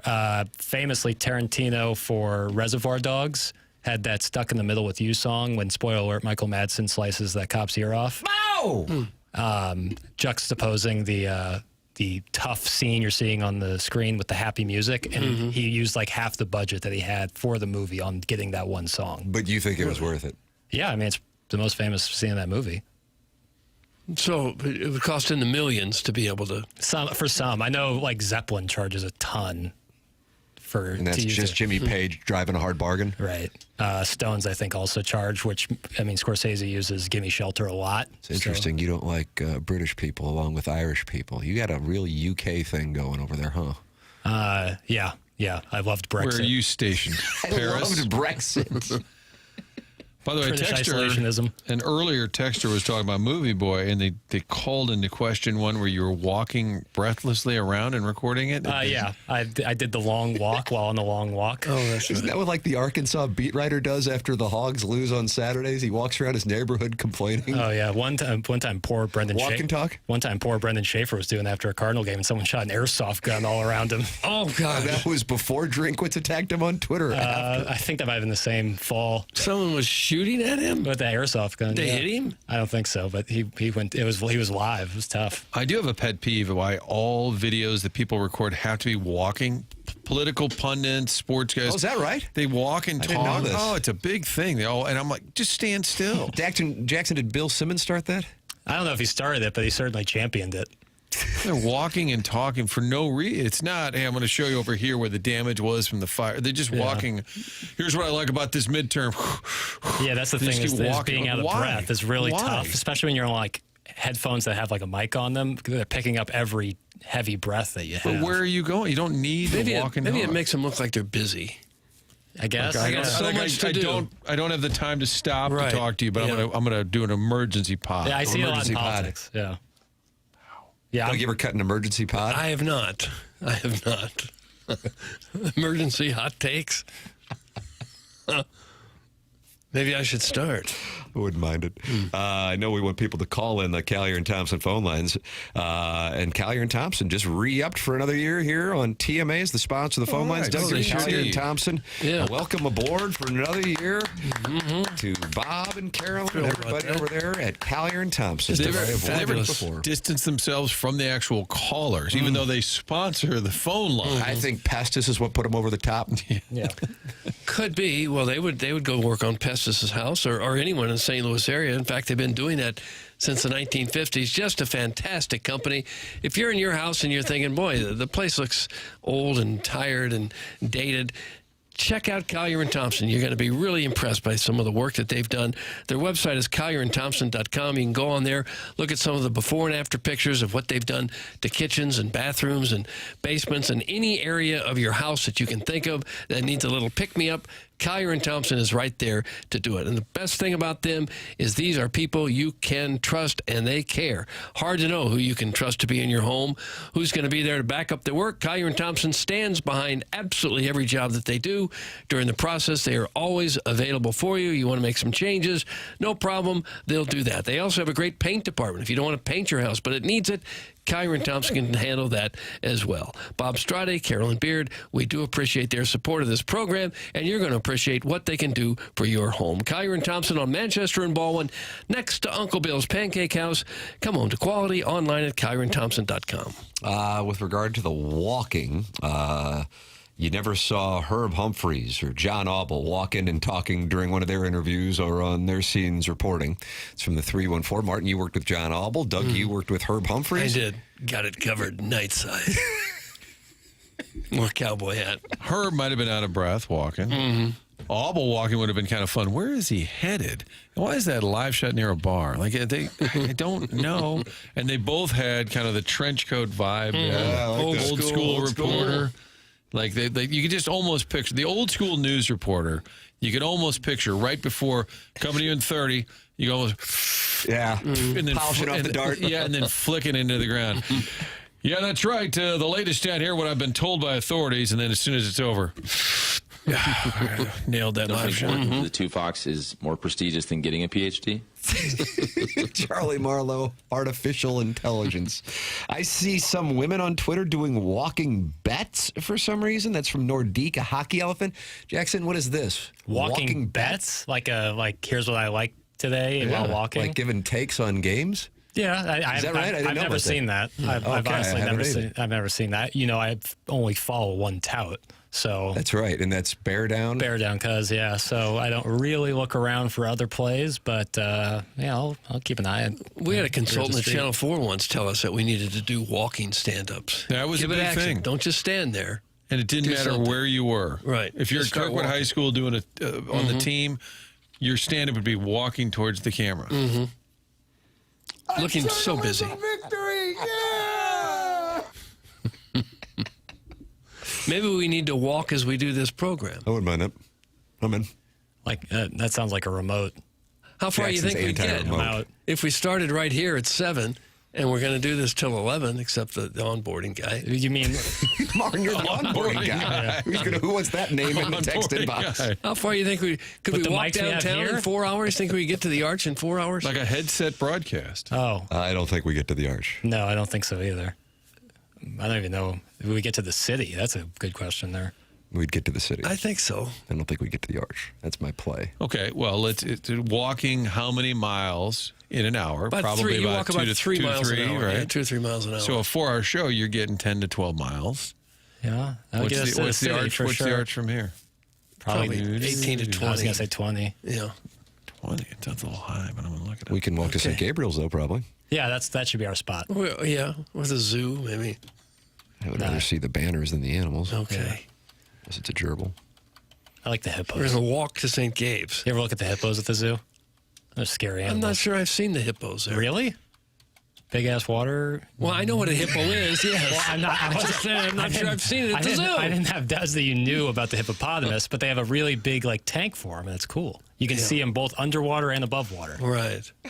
That's what hippopotamus means, water horse. Yeah, dangerous animals. Oh, gosh, yeah. Very dangerous, even though that they're herbivores. But now when I see them on TV, usually they're like wearing sundresses where they open their mouths and like birds will fly across, step right across their teeth. Yeah, they seem rather friendly. Yeah, you can play their teeth like the xylophone. Yes. Come to find out, they will hunt you down in the wild. Jeremy Rutherford's going to hunt us down in the wild by coming in studio and answering 2-part questions presented to you by Mark Hanna of Evergreen Wealth Strategies. That is coming up next. Blues questions with Jeremy Rutherford. 2-parters, 314-399-9646. Who wants the text name onboarding guy? And you can also send in your 2-parters. That's coming up here in the Mark Hanna Evergreen Wealth Strategies 9 o'clock hour on the morning after 101 ESPN and the TMA STL YouTube channel.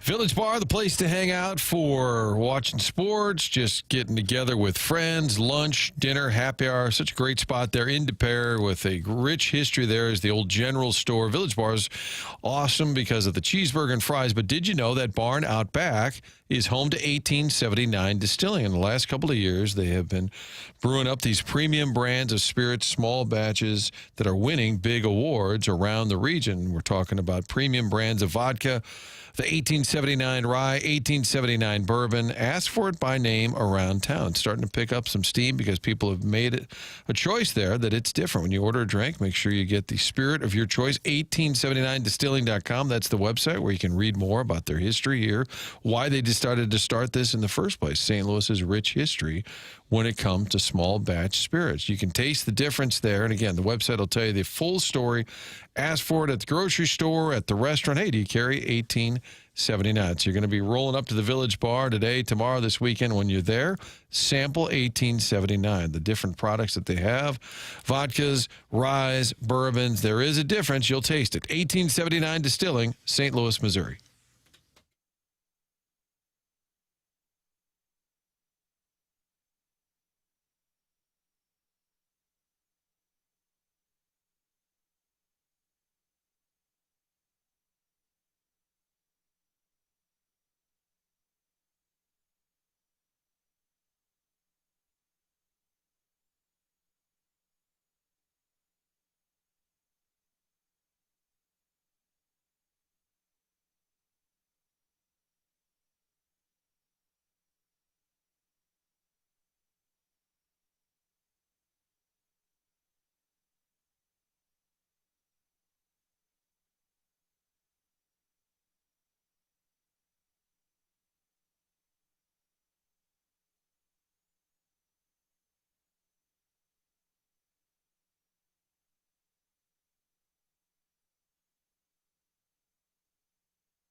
Hey, this is Jackson with the Sports Center update. That's brought to you by Saliga Heating and Cooling.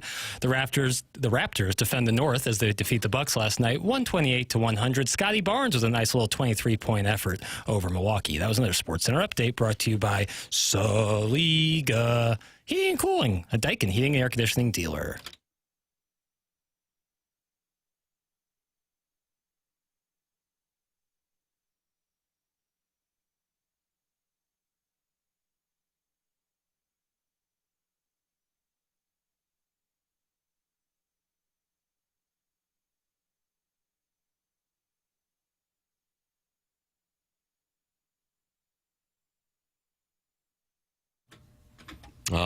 Doug. Kimbra and Gautier. And then this was sampled by Doechii for Anxiety, which came out 4 years ago, but became popular in 2024, 2025. Am I right on all this? Once again, Tim, much like the Pope, you're infallible. Oh, stop it. And they wanted Katy Perry to sing the part that Kimbra sang, but she didn't want to do it. This song is outstanding. They wanted somebody with Katy Perry's look and vocal pitch, but Katy didn't want it, so they got Kimbra. Is it G-Y-O-T-E? G-O-T-Y-E? Yep. G-O-T. Go. Is this Kimbra's part coming here? Yeah. Coming to you hot, JR. See if you can think if JR, if this sounds like Katy Perry. I can hear it. Yeah, for sure. It, right? For sure. A hint of Kate Bush. I don't know what she sounds like. I only know what she looks like. Kimbra or Katy Perry? Both. Nice. You don't know a Katy Perry song? No. I Kissed the Girl and I Liked It? Clip that off. Is that you saying that? Or that's Fireworks? That was the first. That was the first hit. Was that 2008? Yeah, that sounds about right. Most of them produced by Benny Blanco. All right. Doug, do you know that Benny Blanco produced? Why would I know that? This all started because Tim's kid says Bangkok instead of the Bengals. Yeah, that's no, Gamecocks. Gamecocks, And Bangkok. I'm like, they're playing the Aggies this weekend. You're the Bangkocks. Fine. He just can't get over this Lenora Sellers offense. Yeah, dynamic. TMA 101 ESPN show is presented to you by Brown and Crouppen. And Doug, look who's over there, presented to you by Mark Hanna of Evergreen Wealth Strategies. I saw him sitting over there. Hello, JR. Hello, Duggar. Oh, I like that Duggar. Duggar. That's a hockey You feel like name. you're in the room, don't you? I really do. I'm one of the guys. Was that he was Dougie Waite? Dougie Waite. Dougie Waite, yeah, little Dougie. I've called Doug Vaughn Duggar for a long time. Nice. Yeah. Duggar. Do they just? I mean, JR is already a nickname, but what would it, if it weren't JR? It'd be Ruthsy. Ruthsy. I think Ruthsy's live. I think it would be JR if you were on the squad. What would Martin be? Killer. Marty. Kilkey. I think it'd be Marty. I think it'd be Marty. Marty, what has been your nickname? I really haven't had. We had a news director who used to call me Killer. Killer. Somehow it's still on my iTunes. This is what who were we talking about? This might have been off air, but it doesn't matter. Who cares? That. You know, when we come back with all this absurd music over the years, it's still in my iTunes. Oh, we said this yesterday. Random songs pop up.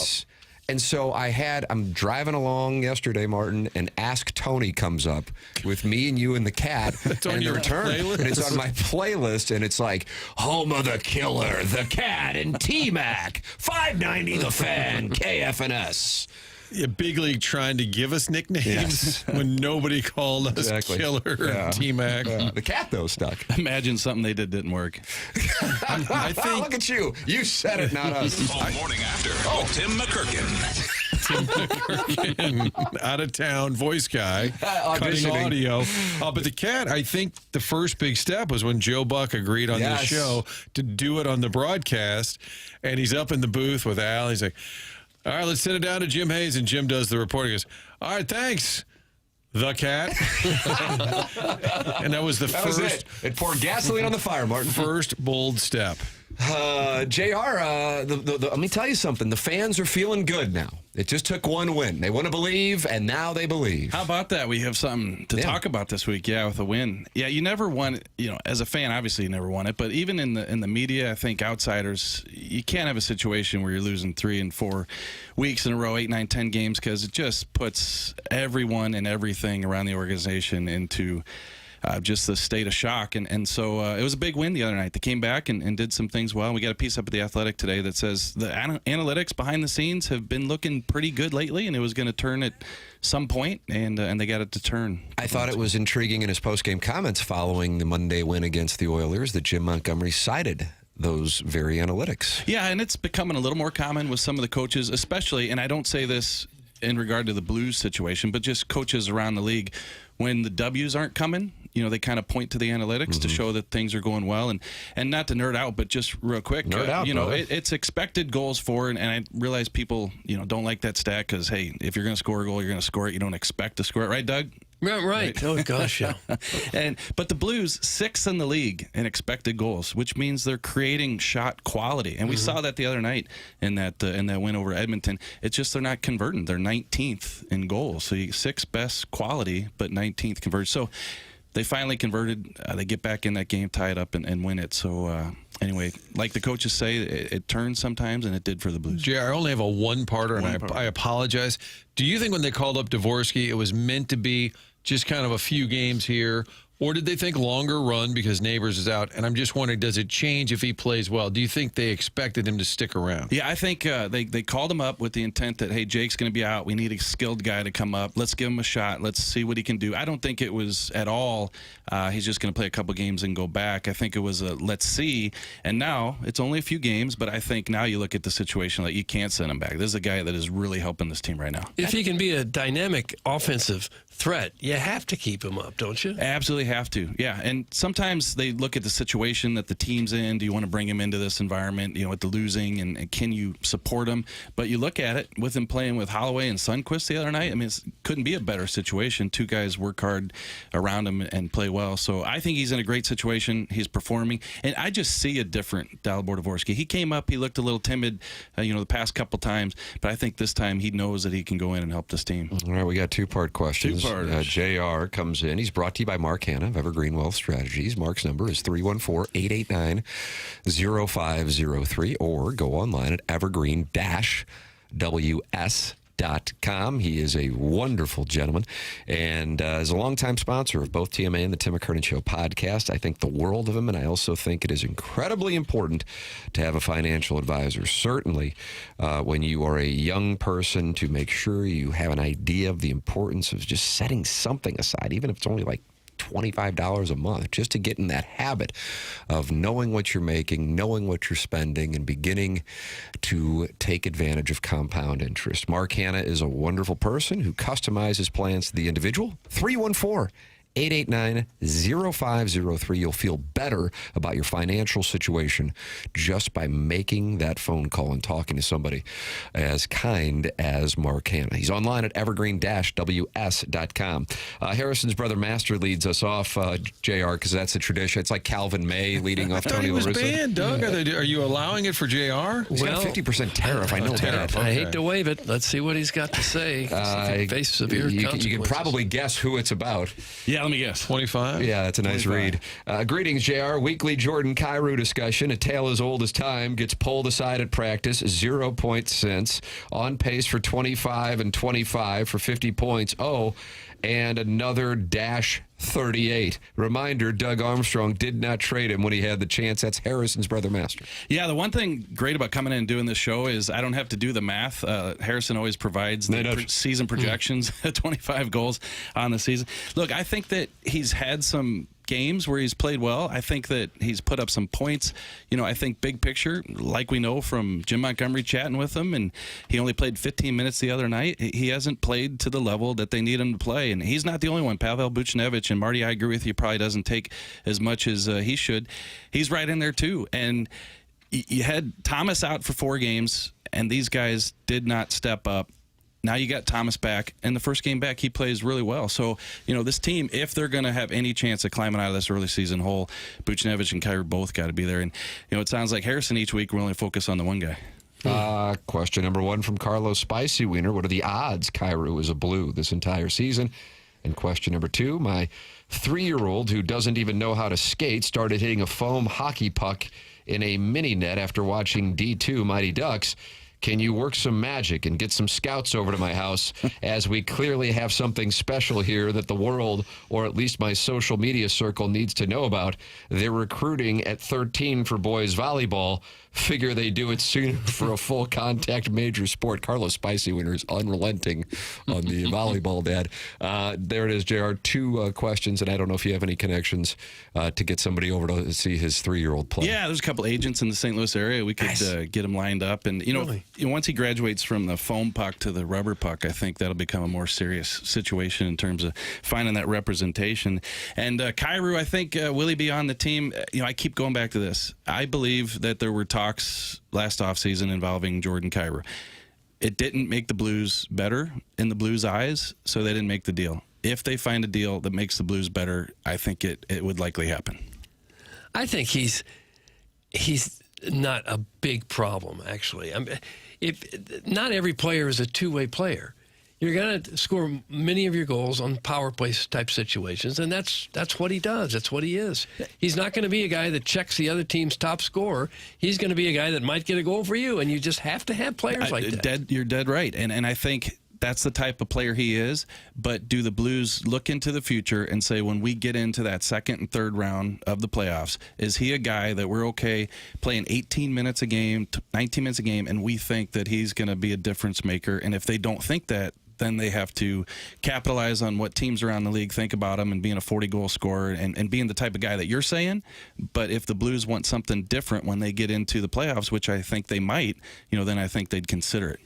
Hey, JR, I love the new videos at the rink. Any chance we can get a video of you topless in the cold tub in the back breaking down the upcoming game? That comes from a player, Daddy Padre. So the players want you to go topless with these new reports you're doing. Yeah, I need to get some pointers from Marty here, or is it Killer and Duggar on the videos, because you forgot my 5-year run came over you. Don't walk and talk. Don't do the walk and talk. You're anti-walk and talk, Martin? Yes, not a fan. Do you guys have any pointers? So I just we'll tell people, what are you doing? Yeah, so I just started kind of a couple times a week, just put the camera on a table and stand in front of it and rattle off some stats and what to look for in the Blues game, and that's kind of what they're looking for. And wondering. So a little preview vid. Yeah. What's the length on that? Yeah, so it's got to be less than 220 for Twitter. So, sure. And I will not take my shirt off. I feel like you can see my sausage nipples through my shirt, so I don't know that off. Surely snag that. I bet if you did, your little podcast would go viral, and you'd have people all over the world watching it. If I did it? If you went topless while you did it. I think and don't explain it or anything. Just do it that way. Do you guys have any producers, general managers at the stations over the years that would ask us to work topless? Like during sweeps or anything? Yeah. No, actually, we dealt with more crime. Being to be real transparent with you. All right, what's up, Trev? I've got a take here that what do you got? This is going to help JR in papers. I'm going to need the audio that we discussed, because everybody likes a shtick, right? Yeah. And you having great hockey knowledge, it's not enough. Being a Jeffco insider, not enough. Maybe you could do the segments while using a binky. Here's the head coach, Jim Montgomery. Following up on that binky comment, we've known Sunquist. Did you have a binky as a kid? You look like a binky baby. You got a kick out of that. The Monty laugh on that, he cackled like he was Dr. Evil. And JR, he was referring, Monty was, to players as binkies like Sunquist. And then he looked at JR and said, "You look like a binky baby." And I asked you, who was he talking to? And you said, me. Yeah, well, somebody else asked a question about Sunquist, and he said that, he's a binky for these players. And then I asked a follow-up question, and he said, stopped me in the middle of the question and said, "You look like you had a binky when you." So what do you guys think it is? Is it the chubby cheeks? Is it the... I'm actually 50, but I only look 32. You're youthful. Are you really 50? Yeah. Is that right? I thought that. I thought you were younger than me. Yeah. Well, that's a compliment to you looking younger than your age. How about that? But do you think I look like I had a binky? So you want us to decide why does the Blues head this. coach think you look like a binky baby? I think he's just kind of, I think in my theory is he's saying you're kind of soft or like, don't you think he was kind of trying to poke you a little bit? Oh, you look like a binky baby. Like what? The rest of Canada, they grew up with a hockey stick in their hand and a bottle of vodka. I mean, binkies, come on. I think Killer just called me a fat. Took that off. No. But anyway, I'm saying do your new reports with a pinky. All right. That'll be your thing. Yeah. I was going to bring it the next time, but they lost. Richard Toast is not happy with Harrison's brother, Master. JR, I know you're a listener of the program. You know there's a lot of listeners at war with each other. How exactly do I get as smart as Harrison's brother, Master? I'm currently just a loser with his dream job, a gorgeous wife, and 3 beautiful children. Please help me. That's from Richard Toast. He's had enough of Harrison's brother, Master. And his name is Richard Toast, Doug. Isn't the listeners being at odds with each other the premise of the show?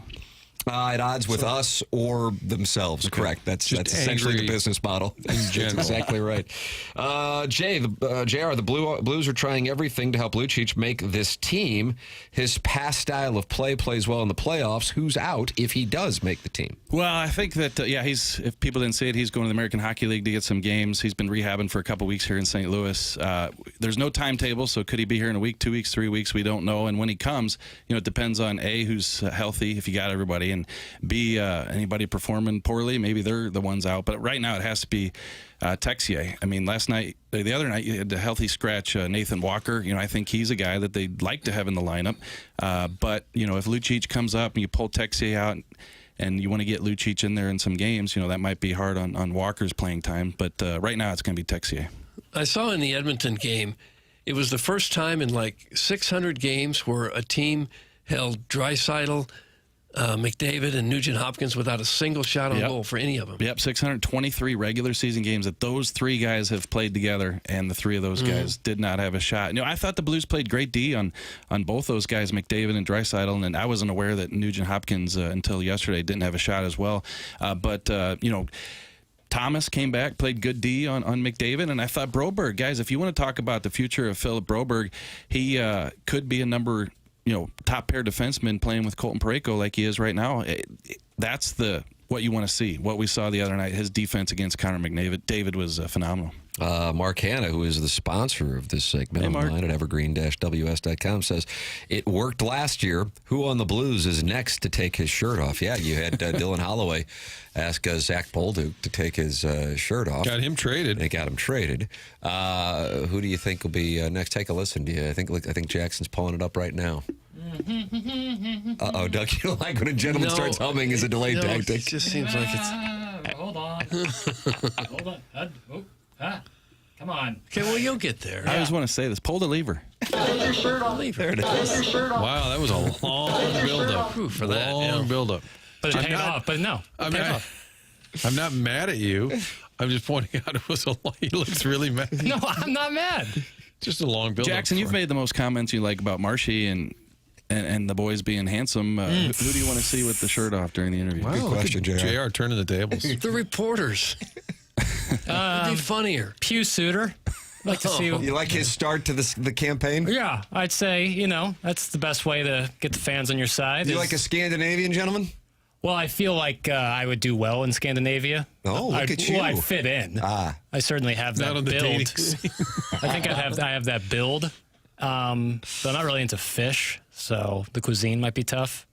It's a lot of fish up there. Sturgeon and JR, can you take this information back to Pew Suitor and let him know? Yeah, I have nothing better that I'm working on, so I could definitely Thanks, JR. take this back. And to be fair, Dylan Holloway started it all, so.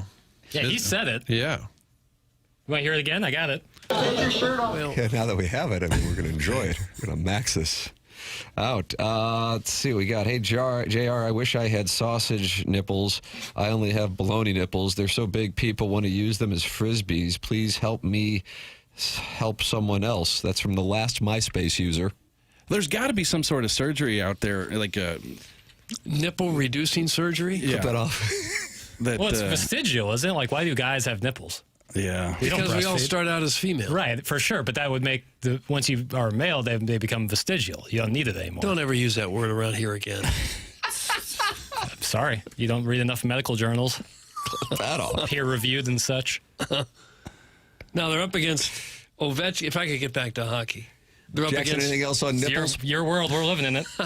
up against Ovechkin tonight. He's age 40. How much does he still have left in the tank? Is he even close to the player he used to be, or still going strong? He's still going strong. You know, from what I've seen, last year obviously set the record and wanted to come back this year. Get to 900 goals and help that team win. So. He's a guy who, he's got the shot and sits in the office on the power play, but, he still can help this team. And Doug, what's most amazing is, they say that he's drinks a lot of Coca-Cola and soda guy. And really? Yeah. And so this isn't a guy who's a beacon of health like Jackson over there, but still getting it done. So, the Blues work cut out for him tonight with Ovechkin still suiting up. I suppose if you work out every day, and he probably does, you can get by with a little soda. Yeah. I think it was, Marty, did you ever hear this? Chris Stewart, remember Stewie? Yeah. Yeah. Part of the Eric Johnson deal. Yeah, I think it was pretty well known years ago that when he played here, had a couple Red Bulls in that Gatorade bottle on the. Oh, is that right? Really?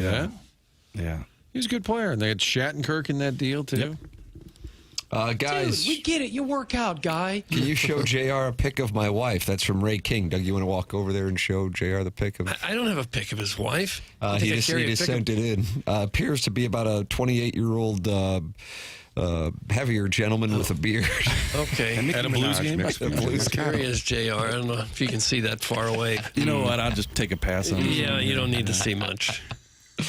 JR, do you have the Last Minute Blues podcast? I assume you got a heart out. I don't see a heart out on the dossier. Yeah, yesterday. No heart out. We did the podcast yesterday, so I'm here till Let it I got breathe. onboarding at 10, but there it is. There you go. Onboarding guy right over there. I booked JR yesterday in the bathroom. Yeah, in the bathroom. Yeah, at the urinal. Is that right? I walked in That's there. where you get deals done, eh? It was market manager, president here, John Kiowski, and JR were talking, and I said, sorry, fellas, I didn't mean to this meeting. I don't know what's going on, but I just wanted JR to come on the program. Yeah, we got to about a minute and a half, and I think that's about the rule on the bathroom conversation where you have to put an end to things, right? 90 seconds, you got to... Mm-hmm.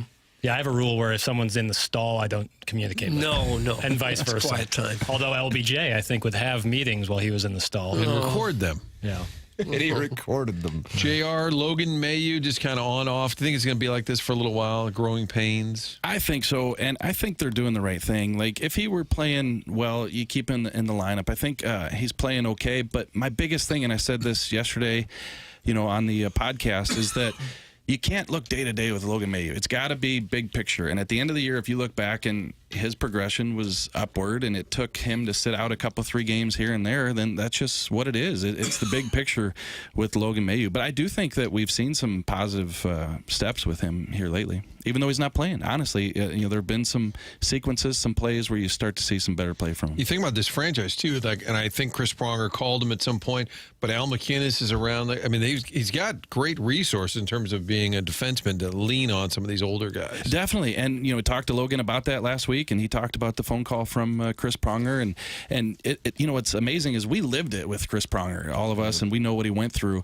But even listening to Logan Mayu talk about the conversation, he said it sounds like he's gone through some similar things that I did, and who better to talk to than somebody who lived it. So those resources, Al McInnes, Robert Bortuzzo, and guys, by the way, Robert Bortuzzo taking on a little bit of a bigger role in the organization, scouting for the team, and he's obviously close to Alexander Steen, who's going to be the GM. But Bortuzzo, to be able to sit in the booth with him and talk to Mayu as a healthy scratch, I think is also a big benefit. Blues and Capitals this evening. Pregame, 5:30 p.m. here on 101 ESPN. Puck drop at 6:30 p.m. Miss anything with Jeremy Rutherford? Of course, you can read him in The Athletic and go back and podcast via the Schaefer Door Company podcast on the TMA STL app and the 101 ESPN app. JR, we always appreciate the conversation. Always appreciate it. And Jackson, so just an explanation as to why I don't know much about Katy Perry. Your league takes on entertainers like that and puts them on halftime of the All-Star game. I get a league that has like Gin Blossom at the All-Star game. Didn't they have Tate McRae do something with the NHL All-Star game? She coached in the All-Star game, didn't she? Yeah, she's that's a Canadian, star. so I think that's a poll there, yeah. Jackson, Tate McRae Dua Lipa, and who was the third I presented to you? Olivia Rodrigo? I think you brought up Olivia Sabrina Rodrigo. Carpenter? Sabrina Carpenter, Sabby Carpenter. And this guy, he is a man in love with Dua Lipa. Yeah, Dua Lipa. That's. Is it reciprocated at all? Doubtful. Well, I haven't been What if she knew you were on air now? That's right, yeah. On FM. Right. Yeah, not HD2 anymore. She just won't give me a chance. You know, her loss. You know, if I get it, all you gotta give me is a chance. Send a DM. Yeah, I'm sure that won't get lost. Would in the you shuffle. quit this gig to become her manager? Yeah, you would. For sure. Travel the globe and make a lot of money. I thought you were going to the Score. Yeah, well, 670. If Dua Lipa falls through, right, that's Plan B. Yeah, Plan C is to stay here and get attacked every day. Plan D is back at Ronnie's. That's Jeremy Rutherford. He's brought to you by Mark Hanna. Thank you, JR. Thank you, Mark. Thanks, guys. Mark Hanna sponsors the segment. We'll take a break. Come back with more TMA.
Is this Jimmy Eats World? Yeah. What do you think? I'm not sure on the year on here. I'm not going to allocate anything. This is not a la situation. Okay. I feel like 2007, 2008, 2009 is live, so I'll say 2008, but I'm only going to say, hey, just make the play for fun. I feel earlier. Really? 5 or 6. Martin, you were right with earlier, but it's even earlier than that. This is a 2001 jam. Wow. Yeah. Wow. Jimmy Eat World. Okay. Doug, you thought it was 2001? I didn't know when it was. I don't know the years, Tim. The program's called TMA, fresh off of Jeremy Rutherford's sausage nipple reveal, brought to you by Mark Hanna of Evergreen Wealth Strategies. Let's see. Adam Welly is not happy in the Michelob Ultra YouTube chat, Jackson. Okay. Yeah, I think he doesn't like me. Oh, is that right? I think. I don't know. I can't be sure. I know this is the hardest thing you have ever done, but can we get the official email of the day contest rules? Please, Jesus. There must be order, Doug. How can you stand for this? That's from Adam Welly. He really wants that HVAC system? Jesus. Is that what this is about? He made a prayer out of it. What was he asking for? The rules. No, I respect the question, and I appreciate people, and he just wants you to know he loves you, but he spelled it Jaxon. Yeah, that's my name is a C, K, and an S. Wow. Okay. So Matt Holliday's kid respectfully. You don't mind wasting letters, do you? I wouldn't spell his name with a U. No, you wouldn't. Jackson Holiday, Yes, CK. sir. Yeah. Jackson Dart, X. X. Yeah. What about Jackson Hayes? NBA kid, isn't he? Yeah, Jackson Hayes is an X.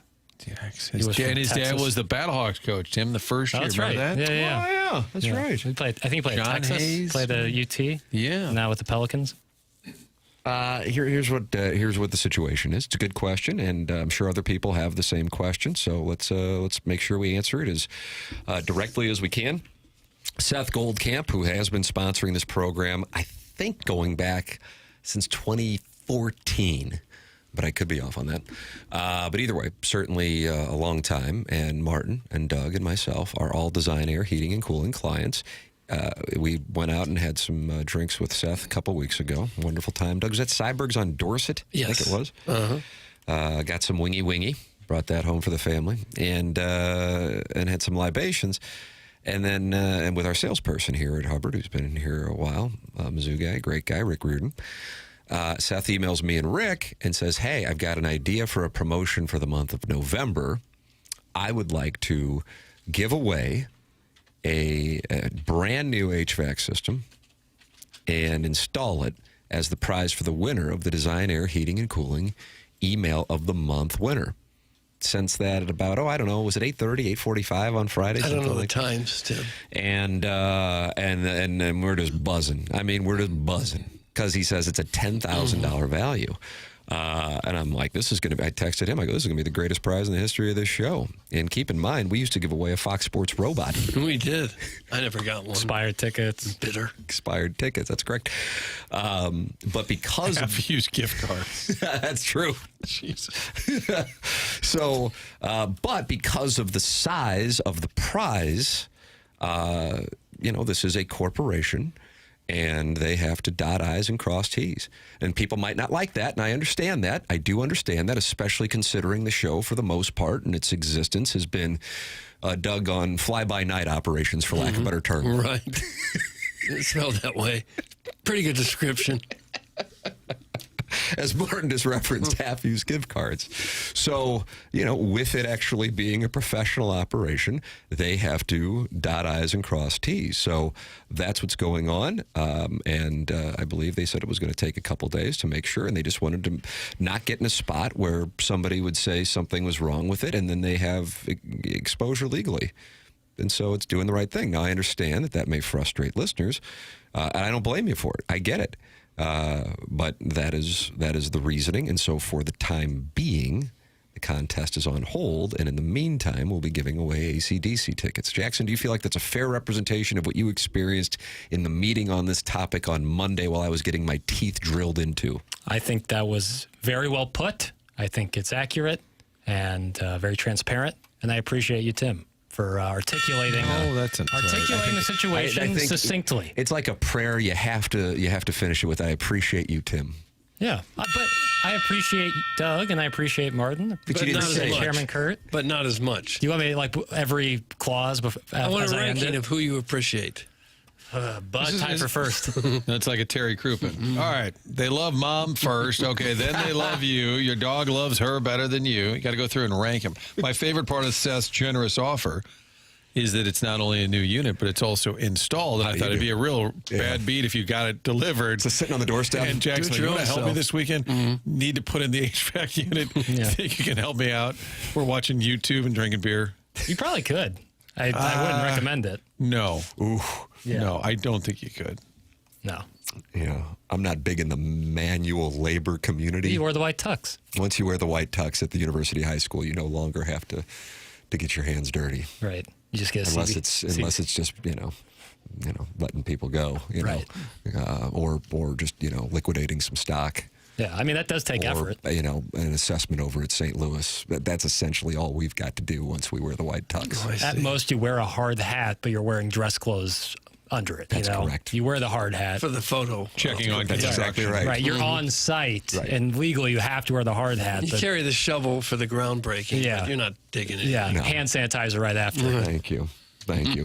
I got a point of clarification, and I thought about this when Mad Dog was ranting about Joe Davis and saying how it would be offensive to Blue Jay fans to see the guy who called the World Series now hang with the Dodgers with the trophy at Dodger Stadium. And I double-checked just to make sure. In Canada, they don't get the Fox. I mean, they have their own national broadcast. Sportsnet, right? Yeah, so they actually, I guess you could probably find Fox, of course, in Canada, but the main channel for them is the Dan Schulman, Buck Martinez call. Oh, really? Is that right? So I didn't realize, I didn't know how the rights worked, the MLB rights. And that's the Toronto Blue Jays broadcast team. Well, it just happens to be, so...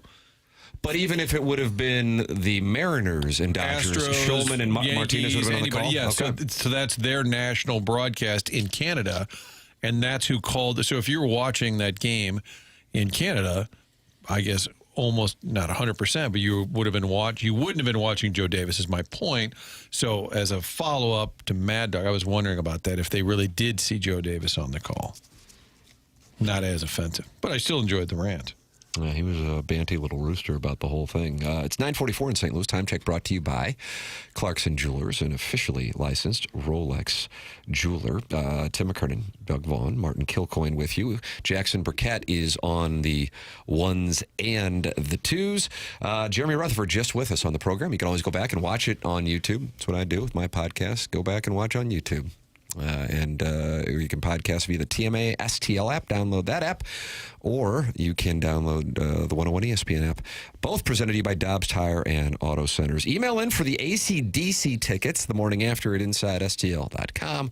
That is the prize for today's Design Air Heating and Cooling email today. This is TMA 101 ESPN.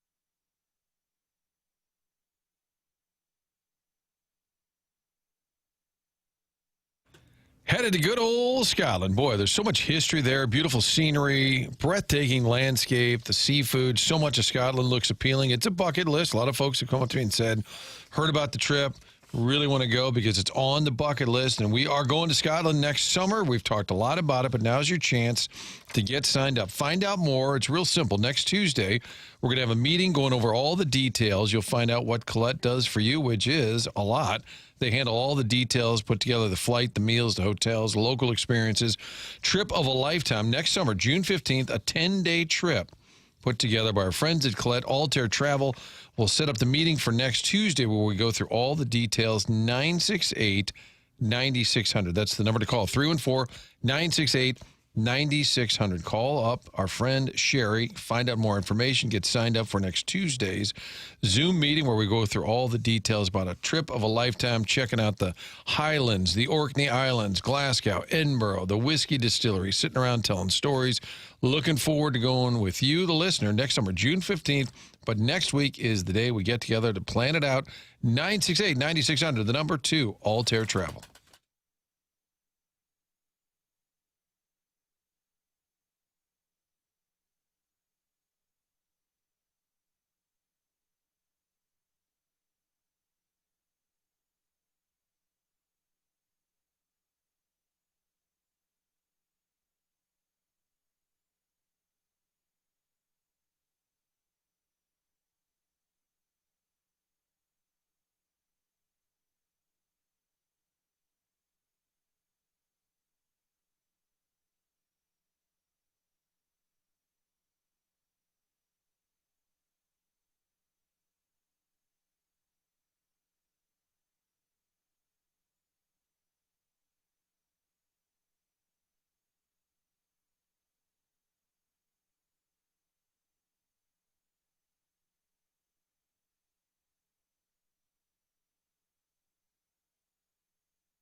Is this pavement?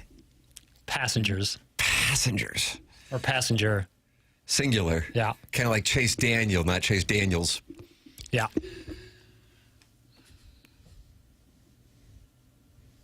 But I think it's recent enough. They've got a chance to not be a one-hit wonder. You know what I mean? They could Still put alive. Yeah, like an album next year or 3 years down the road. We're coming up on 15 years here. Is it? 2012. Is a band set for life financially with a one-hit wonder? Depends how big the hit is, I guess. Like if you're Psy, remember Gangnam Style? Mm-hmm. And you get like 5 billion views on YouTube, yeah, I'm sure you're doing Probably fine. so. And I think he's really big in South Korea. But if you're Passenger with this little tune, I don't know. Probably not. But I like this song. Very catchy. Feels like the end of a Netflix special. Credits rolling. Nice.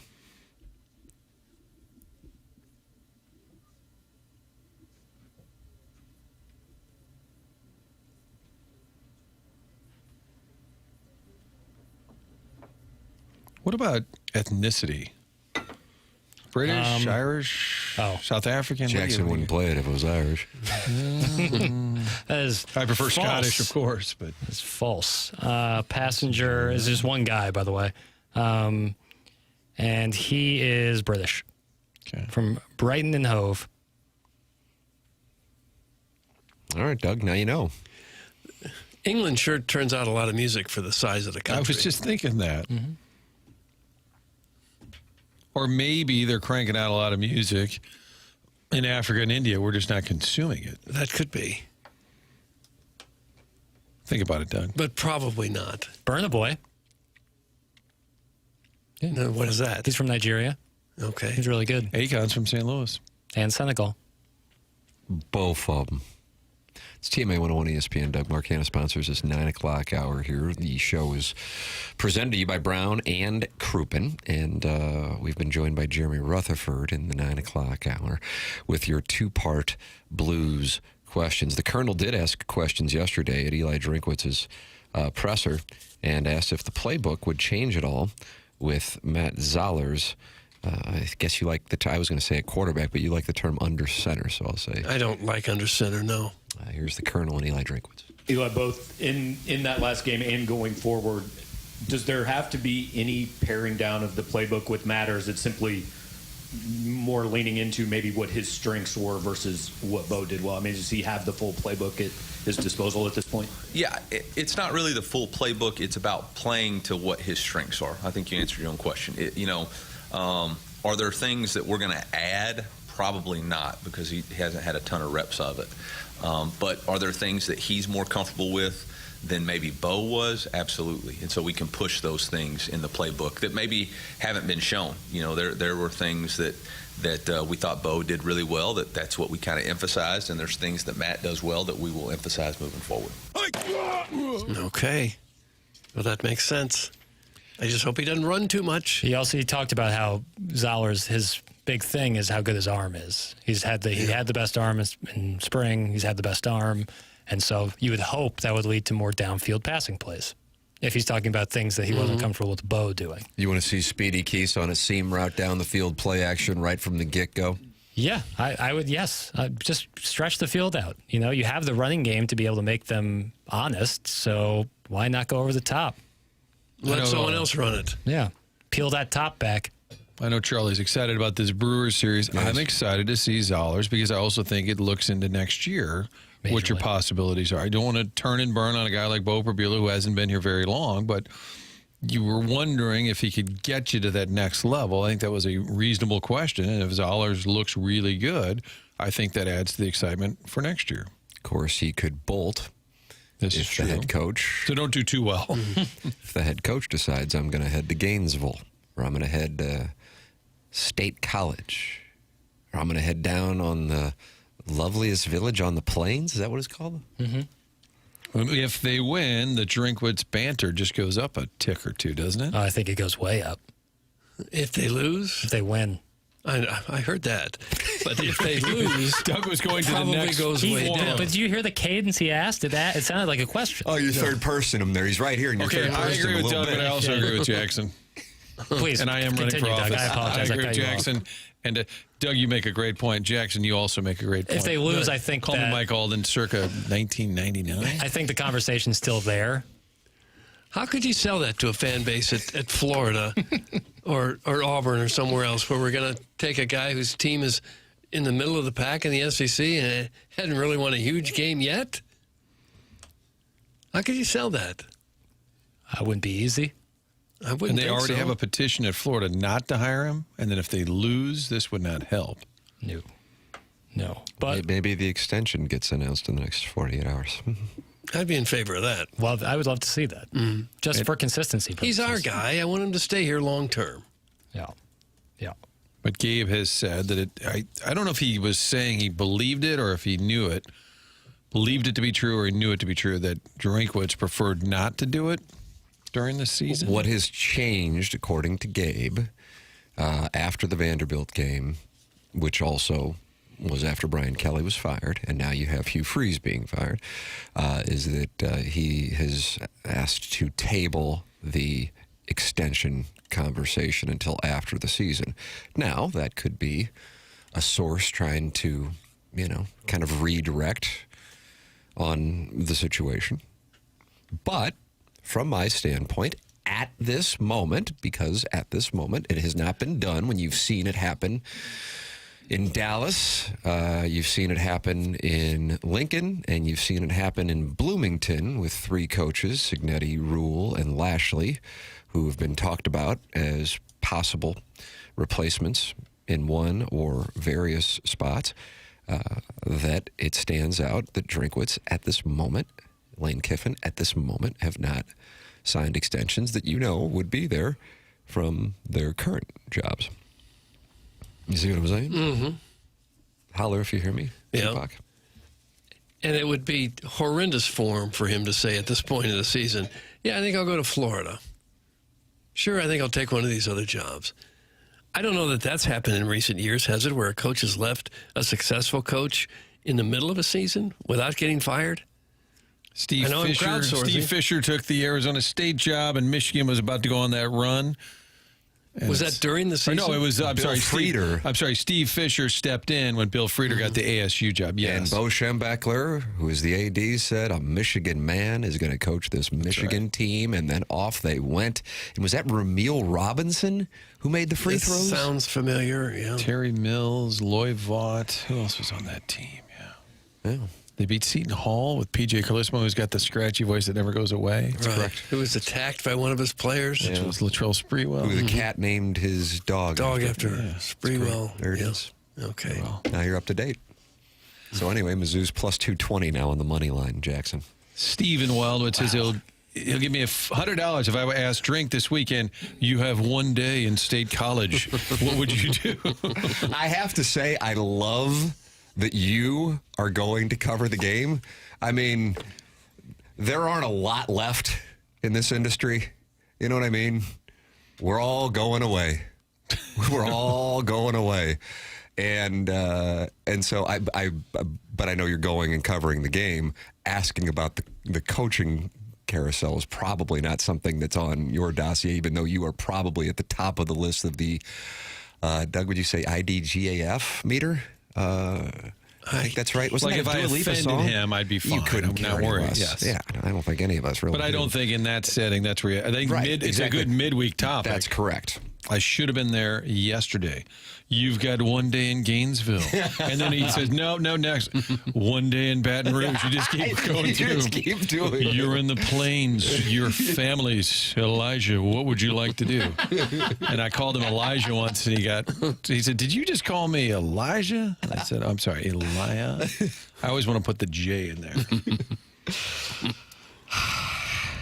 I'm out of TP in stall 3. Don't want to call anyone to lose the stream. Help me, Doug. Oh, Lord, help me. That's from Government Got Her. Now who stops what they're doing to text that into a radio station? Government Got Her, actually, is the answer. Got her. Correct.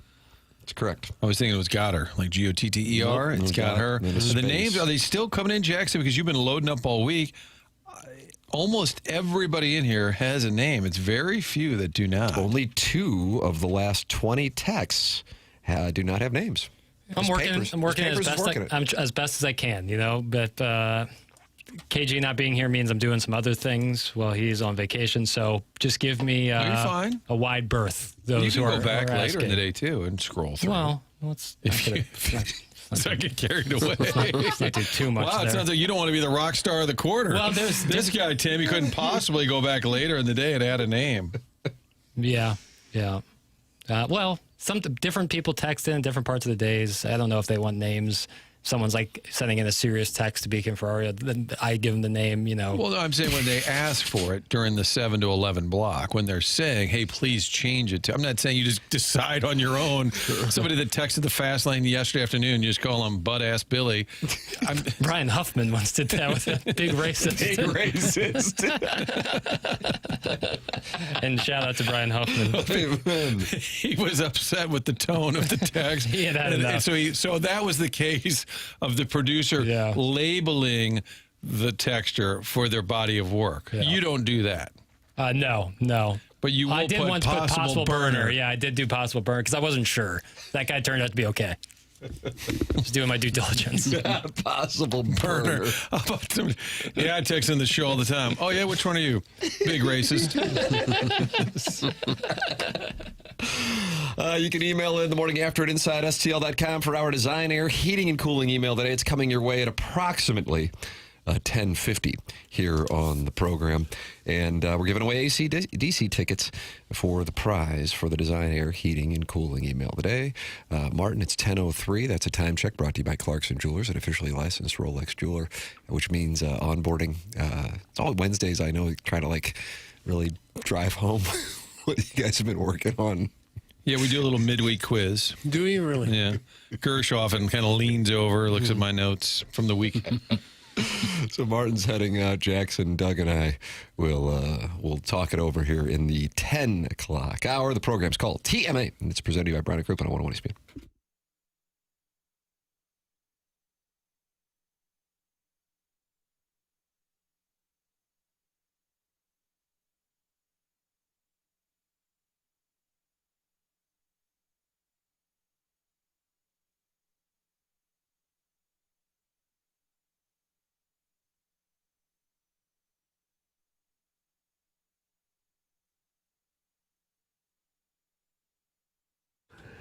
TMA is brought to you by St. Louis-based Stifel, a leading wealth management and investment banking firm. Stifel is the firm where success meets success and has been since 1890. Founded in downtown St. Louis in 1890, same street the company is headquartered on today. Proud to have called St. Louis home for 135 years now. Stifel partners with the Cardinals, the Blues, the Stifel Charity Classic. They also sponsor Stifel Theater. Stifel is honored to support our city, our people, and their future. With financial advisors in 12 offices across the region, Stifel helps clients right here in St. Louis and nationwide manage their hard-earned wealth. Stifel also provides banking, lending, and trust services and has a full-service investment bank. Basically, when it comes to finance, Stifel has you covered. It's one of the fastest-growing wealth management firms in the world. Their tagline is, where success meets success. Stifel Nicholas & Company Incorporated, member SIPC and NYSE.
Hey, this is Jackson with the Sports Center update, driven by Johnny Londoff Chevrolet and Johnny Londoff Autoplex. Blues hockey right here on 101 ESPN this evening as they take on the Capitals. Pregame at 5:30, puck drop at 6:30, right here on your home of the Blues, 101 ESPN. That was their Sports Center update, driven by Johnny Londoff Chevrolet and Johnny Londoff Autoplex. See them at londoff.com. Chevy, together we drive. Are you kidding me?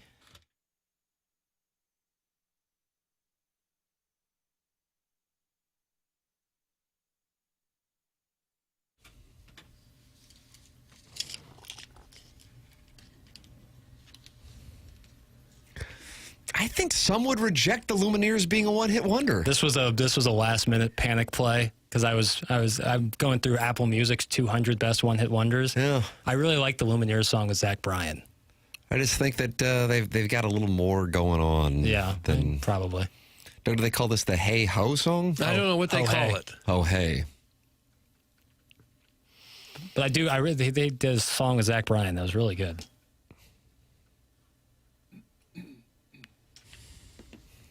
Yeah, the Apple Music one has it's a bad list because it has Billionaire. Remember Travie McCoy and Bruno Mars? But Travie McCoy was part of Gym Class Heroes, and they had hits. And he went out with Katy Perry, right, in 2009? I don't know when they dated. It's TMA 101 ESPN. Program's presented to you by Brown and Crouppen. My name is Tim McKernan, ranked #1 host in St. Louis. That's awesome. Thank you so much for that. I mean, it's obvious, but still, thank you. These are St. Gabe's rankings? That's correct, St. Gabriel's. Dad's ratings? Whose ratings? My dad also. It's like coaches poll and AP poll. Mm-hmm. St. Gabriel's and Dad's. Those rankings.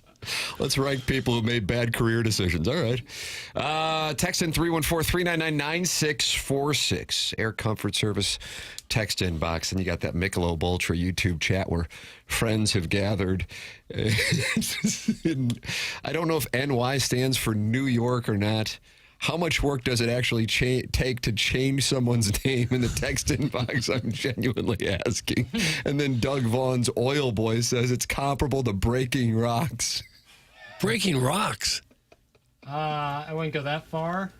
It's less. It's just tedious. Like I don't know. What's the point of explaining it? The jury's already out that I suck. So what's the difference? Your piece. Yeah, whatever. The program welcomes you to email in also for these AC/DC tickets the morning after at InsideSTL.com. That's coming your way at about 10:50 on the program. Jackson, here's a compliment. Papers is bringing it today with the jams. Keep it up. And there you go. Thanks, pat on the backside from the 314. Doesn't even want to text inbox name. Just wants to give you a pat on the backside. Love it. Love it. So that's the compliment for Jackson's one-hit wonder. Return music. Okay. Well, you've done fine work with that, Papers. Gym Class Heroes had hits, plural, but Lumineers are a core one-hit wonder. Get this mother effer off the air. And now they're right back at it. I think that person misheard me. I agreed with Tim when he said that the Lumineers probably not one-hit wonder, but I also think Gym Class Heroes, Cupid's Chokehold. Yeah. That song's a banger. Yeah. It's great. But are they a one-hit wonder? And then I think they did a song with Adam Levine of Maroon 5. Doug did Gym Class Heroes. Yeah, I'm almost positive they did. Gym Class Heroes did Stereo Hearts. That was amazing. That might have been a Billboard #1. Really? Yeah. So you want to fight this guy or what? How do you want to handle it? I've never been in a fight in my live-long life, and I just imagine I never will. Yeah. I hope. What if someone takes a swing at you? I guess I defend myself best I can. Well, sure you would. Deion Sanders is defending his players as best he can by not letting them talk to the media. It's not gone well for the Buffaloes as of late. No. And, Deion Sanders can be a cautionary tale for coaches whose stock are super high and they say, you know what, I'll stick around. And all of a sudden, things can take a turn. Look at Mike Norvell down in Tallahassee. Here is Deion Sanders when asked why he's not letting his players talk. I have a fatherly spirit, and I have an overseer spirit. I'm trying to shield my guys from certain things that may harm them. I know the temperature of the room. I know if they can't handle this at this time. Certain guys can, certain guys can't. I can't differentiate those guys and tell you can talk to them, but you can't talk to them. I don't want to do that. So my job is to protect them and put an umbrella around them until I feel like they're ready for the attacks and the assaults and ready for the social media gambit, which they're dealing with right now. So that's just me being a protector, a guardian, and a father, which we all call coach back in the day. Okay. So that's why the Buffalo players are not talking. I can understand his point, but some of that allows you to grow up, too, having to deal with adversity. It can get especially ugly today, though, with social media. That's why I understand his point so much. But almost everybody else allows players, even when they're having a down year, to speak to the media a little bit. They've just been thumped the last two games. Arizona beat them 52-17, Utah 53-7. He's got to be a little bit on the hot seat there, don't you think? No, I don't think on the hot seat, but I would say next year, if this is going on, yes. They're terrible right now. It's my handicapping of the situation. Usually, coaches in the early stages who have had some success get one dog crap a year. Like, for example, I don't think Dabo Swinney, Jackson's guy, is on the hot seat, but I think if this is going on next year, then yes. This might be a bad feel. Now, deep down, I know I'm right, but I have to act like I'm being relatable. But I can't do that. I can't do that. I can't help that I was gifted, you know? What, am I supposed to apologize for it now? Yeah. This might be off a slight tangent, but I was texting with a friend. No, this guy works in sports media. I'll keep his name private. Marsh. No, that's not St. Louis sports media. Al Michaels. In the college football world. Oh. And we were theorizing, like, is there a possibility that either Florida or Auburn or Penn State, mostly Florida, if they really were going for Lane, would wait until January to make the hire? You'd be after the December signing window, after the January portal opens up. Do you think there's a possibility that a school would wait? I have to tell you, I think it's a good question. I do not think so. That was my. I wouldn't be surprised by it, considering what we've seen so far this year. However, I think 2026 would basically be a wash if you did that, because you'd be so late on portal guys, and then people are leaving. I don't know. But if they had their hearts set on Lane Kiffin and his team is still in the playoffs, I think they might. If they think, well, now you're all in, and you got to make sure you get him. Yeah, right. Yeah. What if you don't get? Yeah, what if he says, "I'm going to stay"? Let me tell you something. Ole Miss could win the national championship. Unlike, and I feel like we might have had this. We had this conversation in the NFL last year. Mm-hmm. I felt really good about it. I think we said 5 teams could win the Super Bowl. Yep. I think that was it. And certainly the Eagles and the Chiefs were 2 of them. In college football this year, 10 teams, maybe more. Could win the national championship? Any of those top 10. It seems odd that a guy who's with a team and has coached a team in Ole Miss that has a chance to win the whole thing would even consider going somewhere else where the team is down. And who knows? Maybe he isn't. Maybe he isn't. But I agree with your exact premise. Why? I don't know. I'm sure they pay him quite well at Ole Miss. Exactly right. The money can't be that much different. Yeah, I agree with that.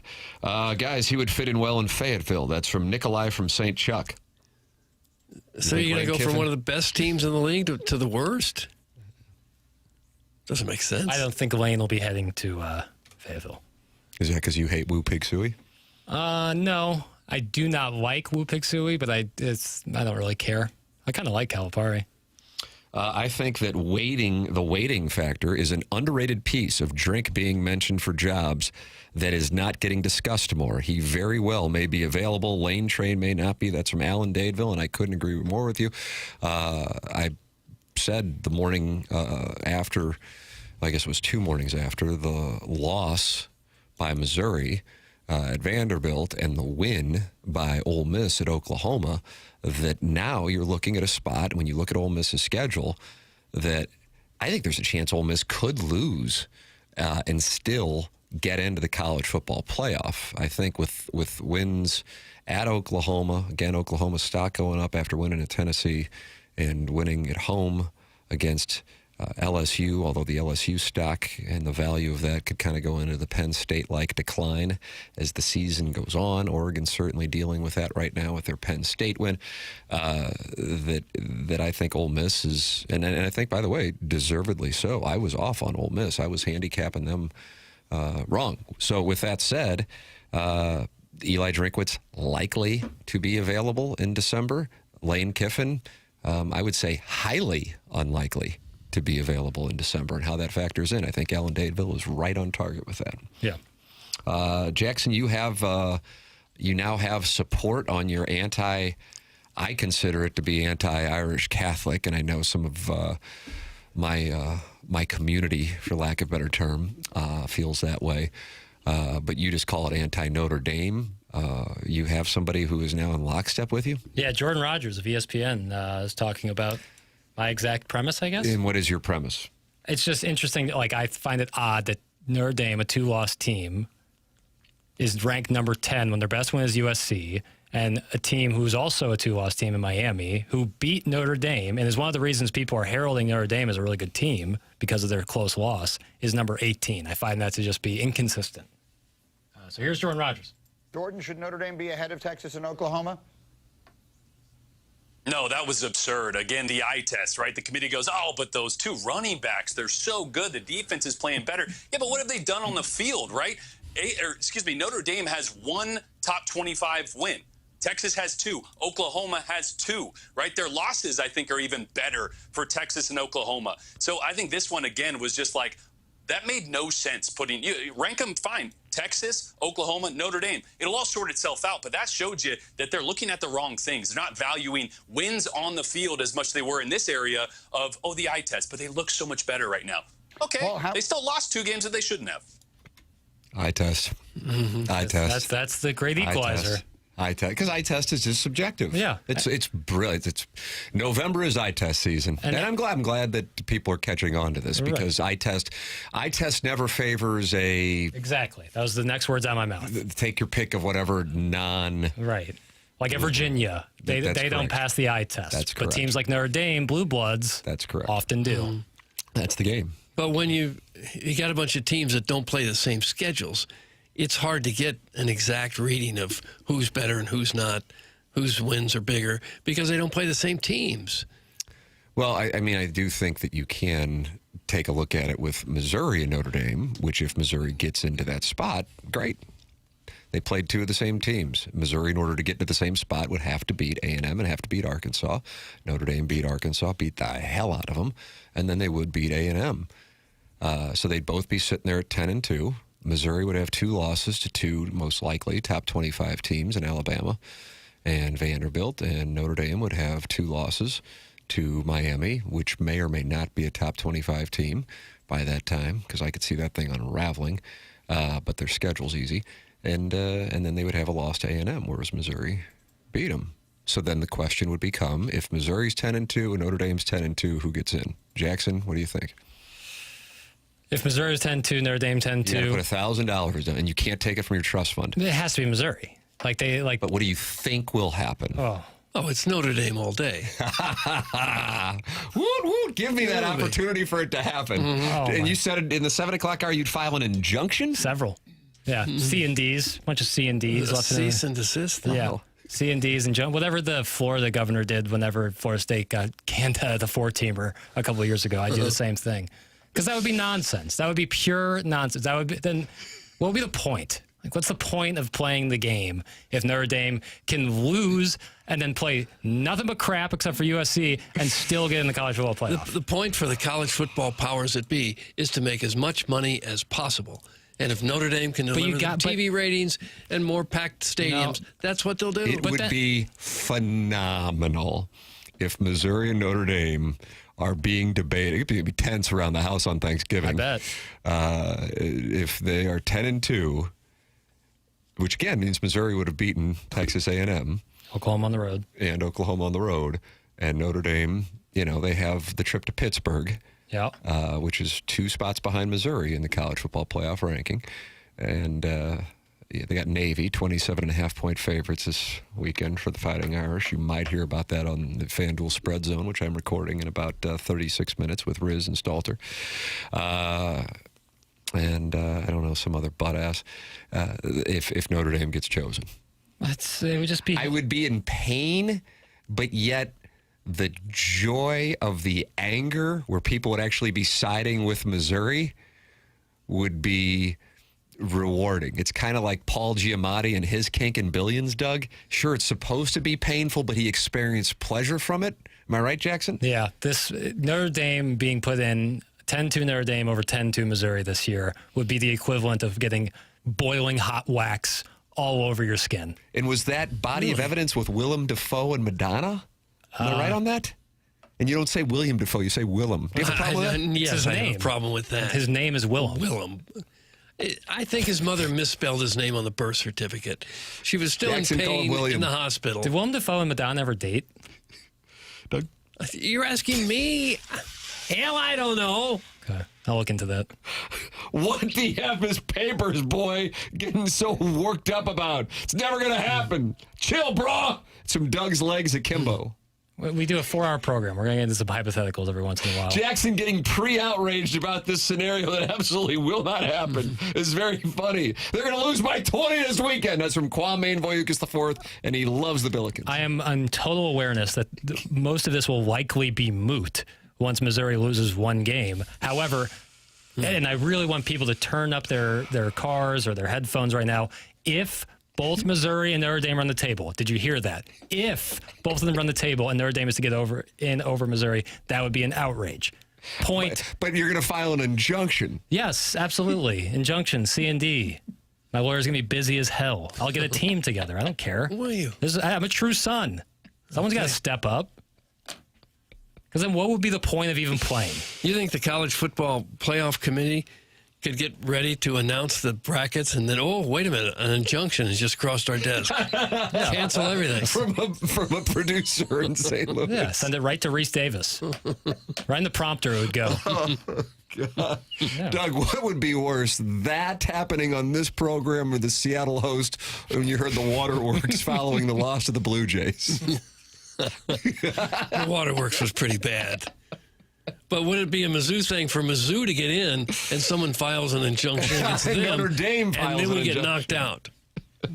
That would be the most Mizzou thing ever. Oh, God. It's outstanding. Well, I'm looking forward to it, Jackson. You've already retained counsel for this. Not yet. Let's beat Gig'em. If they beat Gig'em, my lawyers will be contacted on Monday. As much as I hate Mizzou, I could not agree more with the Notre Dame take. That's Steven time. Look at that. You're starting to get common ground. This is what happens. That's right. Well, the truth can unite. I want you to remember that one. The truth can unite. Mm-hmm. All right. Yeah. Fortune favors the bold.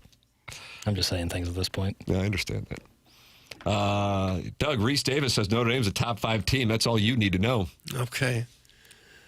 I don't know that I would agree with that. I don't think they've done enough to prove that. I think he's just going what he thinks as far as quality. Yeah. I mean, Jeremiah Love is no doubt a top 3 player in college C.J. football. Carr looked like crap against Miami, and the Notre Dame defense looked like crap early. They gave up, 42 to A&M? Mm-hmm. Including, massive But late game drive. It's important to note that who have they really played with an offense? What USC got, was it 35-24 or something like that? They haven't been playing too many teams with great offenses. And this is coming from a guy who was emotionally invested to the point that I was going to take the whole family down to wherever the hell that game was against Ohio State last year so my parents could see him play for the national championship.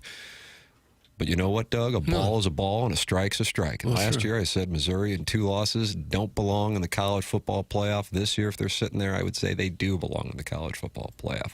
The game has changed. The quality of the wins would change, but they have to do it.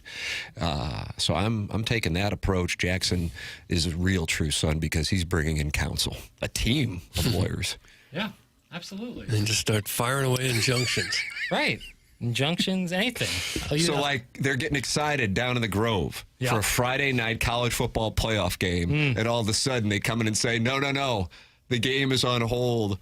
Yeah. A producer on a sports radio station in St. Louis has filed an injunction. Yeah, heads up. The kitchen sink is coming right for you. What does that mean? I'm throwing everything but. Oh, is it? Okay. Alan Dadeville, Doug, you know what he loves? The Georgia Bulldogs. Georgia. It actually might be me who has to worry about 10-2 Notre Dame. UGA likely still has a loss out there between Texas or Georgia Tech. That's from Al in Dadeville. I'm going to Yeah, I'm going to respectfully disagree with that. Yeah. And I think Alan Dadeville and I probably have the same assessment of Georgia. It's a little smoke and mirrors this year, but I don't think it's going to be Texas or Georgia Tech. It's going to cause any problems. No, not with I Tech. think the yellow jacket thing was you can't be one of the best teams in the country and weekly be dodging bullets against butt asses and get waxed by NC State. Yeah. So I think that ship sailed, and then I'm still not sold on the Texas thing. Not sold at all. Not sold at all. You're welcome to give your thoughts. 314-399-9646. I love that Jackson's getting support for this injunction that he's filing. That's good to see. James Carlton sponsors the Colonel. See if the Colonel wants to cover Jackson's injunction. Gabe joins us on Mondays and Fridays. 314-961-4800. That's the number for James Carlton's office in Webster Groves, or go online at carltoninsurance.net. James Carlton has been my insurance agent since 2019. Jamie Rivers just switched to James Carlton last month and saved thousands of dollars. He can do the same thing for you. And at the very least, you know this, you're going to get great customer service. That's why he has 450 plus 5-star reviews when you Google his name. carltoninsurance.net. 2-minute phone call could really wind up saving you thousands of dollars just by letting them know what your situation is. They look into it, and the next thing you know, you might be saving all kinds of money. It's worth taking that time by calling 314-961-4800. The program's called TMA. We got that Design Air Heating and Cooling email today coming up with the tickets to AC/DC as the prize. Tickets go on sale Friday, but we are able to give you tickets early by winning the Design Air Heating and Cooling email today for free if you win at the morning after at InsideSTL.com for the Design Air Heating and Cooling email today. It's TMA 101 ESPN.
Like, I don't think my mic was on. Is it on? Yeah. Semisonic. 95? 96? Hell, I don't know. I don't think it was 94, so I'm going to go 96 to get me 97 and 95. 97? I think it's live. It's more live than 94. Okay. So I'll say 96 to get me 95 and 97. 98. No way in hell. Look it up. That's what you think I did. Just pulled that out of my ass. Yes. March 10th, 1998. Yeah, but when did they record it? 3 days before my birth. Oh, is that right?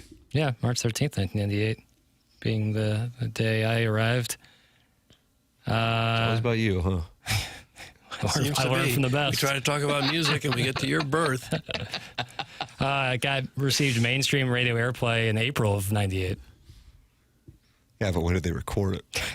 Doesn't say.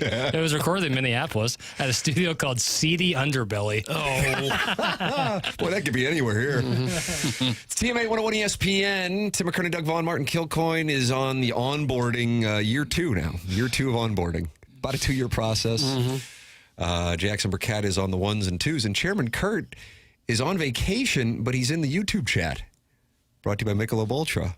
And he says Stereo Hearts peaked at number 4, Jackson. Hell yeah. Yeah, I think he telling you, misses us. They had major hits. I always see you when you're on vacation in the YouTube chat, and I go, man. Constantly, yeah. Right. Constantly chirping. You want to get in the mix. Are you going to be in the YouTube chat while your son is getting married this Saturday? When I'm on vacation, honestly, I kind of forget that I even have a job. Was I employed somewhere? Oh, yeah, I was. I got to get back to that on Monday. Yep. Email in. We're giving away AC/DC tickets the morning after at InsideSTL.com. The morning after at InsideSTL.com. Guys, these guys in Semisonic were in their 50s when that song hit big. That's from Connie Lassiter and Greg Bickle. Is that true? What was that? Oh, no. Semisonic. These guys were in their 50s when that song hit. 50s? Well, I'm just repeating what was said. Right. No, I get that. The years active were 93 to Doesn't answer the 2001. question. Fun fact, but doesn't answer the question. Dan Wilson, of course, on lead vocals. And he then went on to manage the Mariners? Well, he's only 64 now, so I don't know how he could be in his 50s in 98. No. So are you going to sue Connie Lassiter and Greg Bickle for making that up? No, all my legal capital will be used towards, I don't know what body I'll be suing, but somebody when Notre Dame gets in over Mizzou. Blast Off Power Washing is not happy with Jackson's injunction. Oh, great. Can we also do scenarios if Purdue, Penn State, and LSU win? Or how about what if it snows at Faurot Field Saturday? Wait, that won't happen either. Mizzou has constantly shown they can't win a big game, especially when they're shaky at QB. That's MJ from Oakville. Okay. You can't win the big game until you do. Think about that, Doug. Yeah. Well, this would be a good week to do that. Bad, yeah, need it bad. It'd be a really horrible week to fall apart. Yeah, I mean, you're kind of free rolling in a way because you got your third string quarterback, and But even a close loss, a 1 it doesn't point help. loss. No, it's winner. Yeah, it's winner go home. Right. KG in O-Town just texted in now. Air Comfort Service text inbox 314-399-9646 and says, I missed Tim and Jackson. I kind of forgot about Doug. Oh, gee. Christmas. Yep. Well, I may suspend him for forgetting about me. I'm mulling that over. Libby Ledoux, I'm going to sue. That's from Starfish Street. So I guess he's implying that if you're from Ledoux and you don't like something, you sue? Is that the deal? Those playground insults aren't going to resonate with me, man. Doug, where is the wedding this weekend? I want to drop off the fuzzy handcuffs. Why don't you answer my calls? That's from Steven time. I won't be telling him. You're not going to share with the audience where they can go and watch your son's wedding? No. Hamptons. It's at my parents' place. Montauk. Yeah, okay, well, that's enough. It's the second place in Montauk. That's vague. Hamptons is huge. Right. Could be at any one of the mansions. Yeah. Well, if you know which one it's at. It's just to the north of the Joel estate. Doug, Tom Brady cloned his dog. Did he really? Yeah. Weird. Did an article or an interview with People magazine and says, I love my animals. They mean the world to me and my family. A few years ago, I worked with Colossal and leveraged their non-invasive cloning technology through a simple blood draw of our family's elderly dog before she passed. That's right. His dog, Lua, passed away in 2023, so they created a clone, and now his dog Junie is a one-for-one replacement of Lua. Okay. That was good information for us to just chew on for a while. Just let it simmer. The process was possible after Colossal acquired a cloning company called Viagen, which had previously made headlines for cloning the pets of Barbara Streisand and Paris Hilton. And, of course, we all love Yentl. So you get the exact same dog again, starting over at birth. Is that weird? Genetically, anyway. I suppose it would behave differently based on experiences. So you in think its if life. Dora came back to life, she'd still be a hua? No, it was Tinsel that was such a little My brother was asking me, he goes, what's Doug's dog's name that was a hooer? Somebody texts in his Doug's slutty dog. Oh, Tinsel. That's right. I mean, when so if Tinsel came back cloned, still would be passionate about lovemaking. I would think so. When she was in heat, I mean, we saw Johns from miles away. Did you have a problem with like a South City dog hooked up with Tinsel? Yeah, you could like tell. we wanted her to like They would be marry smoking. somebody from Huntley. Yeah, Montagues and A couple of Capulets. tattoos, and they were smoking. It's not what we wanted Still for our in the poodle. 7th grade tournament, doesn't matter. Brady owns a piece of the company. That's why he's getting headlines for this thing. That's from the 636. Does not like Jackson's link. I give a damn. Okay. I put the link. I've been doing more click and drag PM links. Doug, you like click and drag. So I don't, much like ball writers, I don't write the headlines. And when I click and dragged, it said Fox's Tom Brady clones dog, and I thought that was a great headline. No notes. I made a copy of my late gerbil by using a 3D printer. That's from the New Bowl eligible. I suppose that could be possible. My late gerbil. Unbelievable. Email in the morning after at InsideSTL.com. Design, air, heating, and cooling email of the day. Support the sponsors such as Mentality. Men, have you or your family seen a change in you? Not quite yourself anymore, struggling to focus, no energy for the people you love? Put it this way. If your bedroom could talk, would it have anything to brag about? It could be you're getting older, or work stress, or the undeniable fact that we've all become our kids' personal, unpaid Uber drivers. It could also be your testosterone calling it quits and you never got the memo. Mentality can help you change that.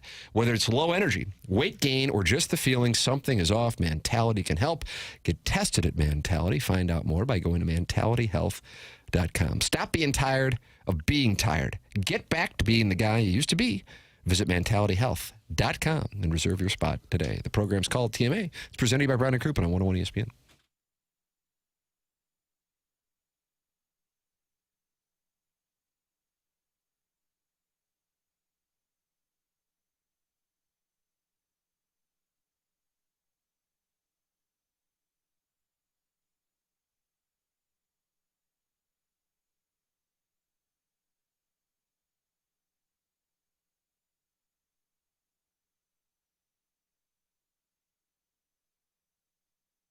St. Louis, the countdown to Thanksgiving is on, and our friends over at Lee's Famous Recipe Chicken and Hot Shot Sports Bar and Grill are teaming up with Coca-Cola to support Operation Food Search. It's such a great thing that our local community here and these great companies are getting together to help out those who are less fortunate. Now, through November 21st, drop off non-perishable food items at any Lee's or Hot Shots to help families in need right here in St. Louis. There's nothing more in the holiday spirit than helping out those who are less fortunate, and doing it as the St. Louis community is so important. The weather's going to be really nice this week, so head down there, check it out, donate, and you'll get a free Coca-Cola beverage, plus a chance to win gift cards and hockey tickets. Give back, feel good, and make a difference this Thanksgiving with Lee's, Hot Shots, and Coca-Cola, helping out Operation Food Search.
CMA 101 ESPN.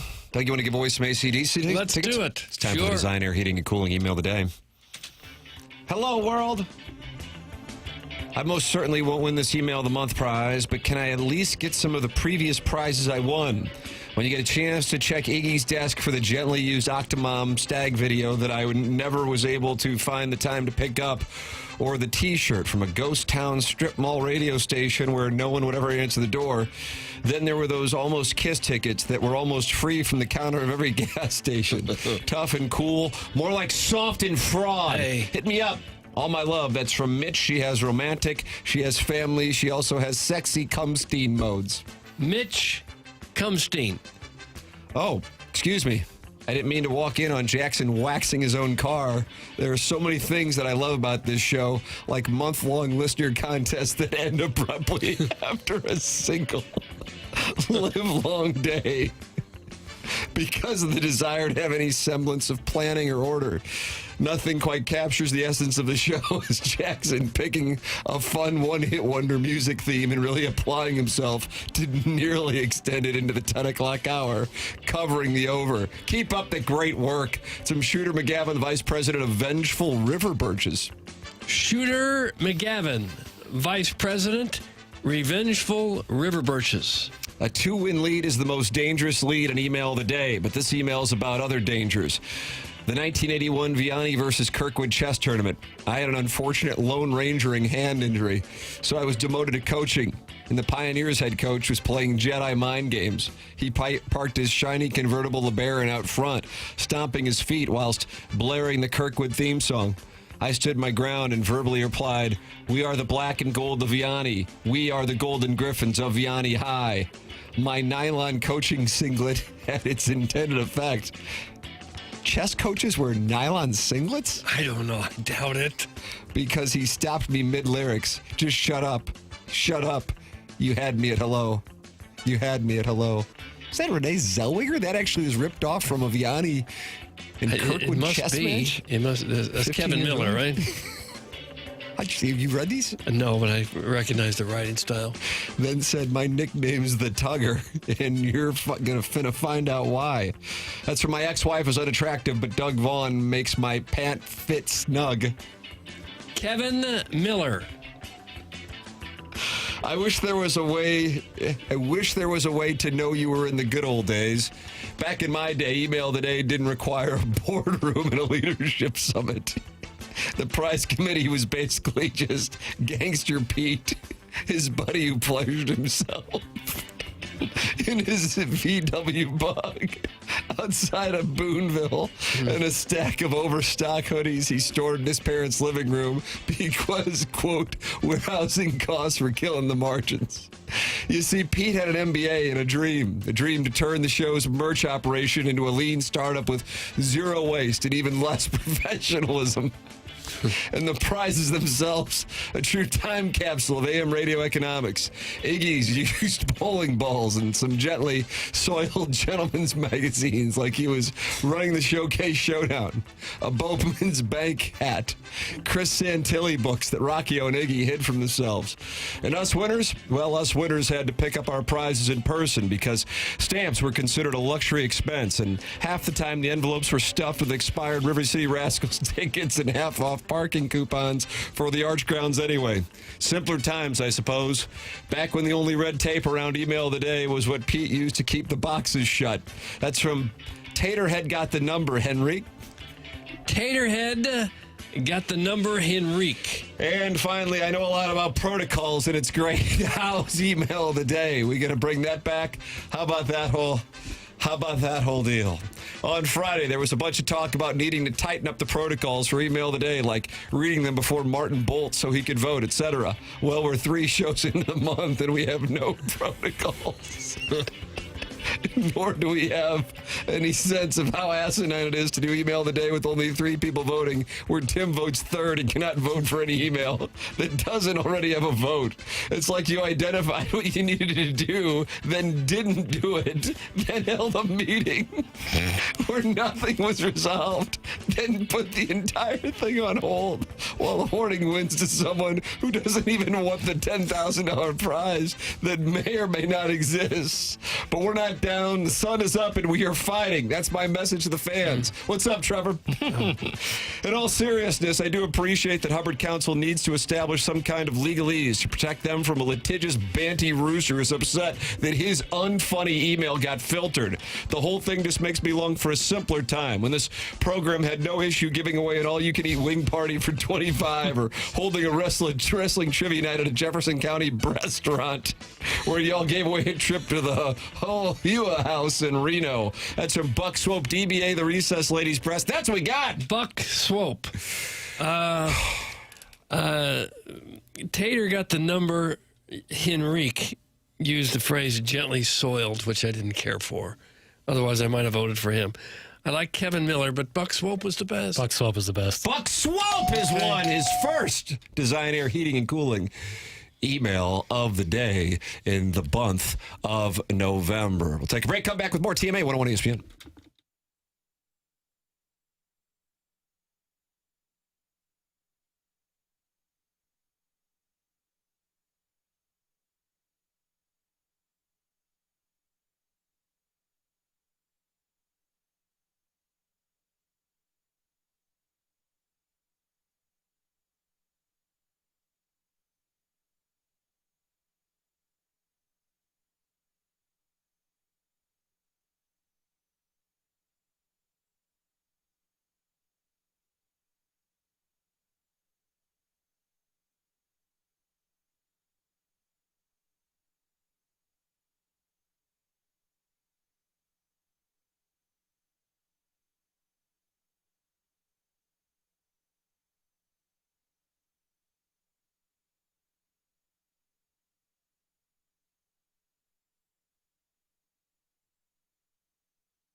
This is Jackson with the Sports Center update, driven by Johnny Londoff Chevrolet and Johnny Londoff Autoplex. Blues Capitals tonight. Pregame at 5:30, puck drop at 6:30, right here on 101 ESPN. That was another Sports Center update, driven by Johnny Londoff Chevrolet and Johnny Londoff Autoplex. See them at Londoff.com. Chevy, together we drive. You kidding me?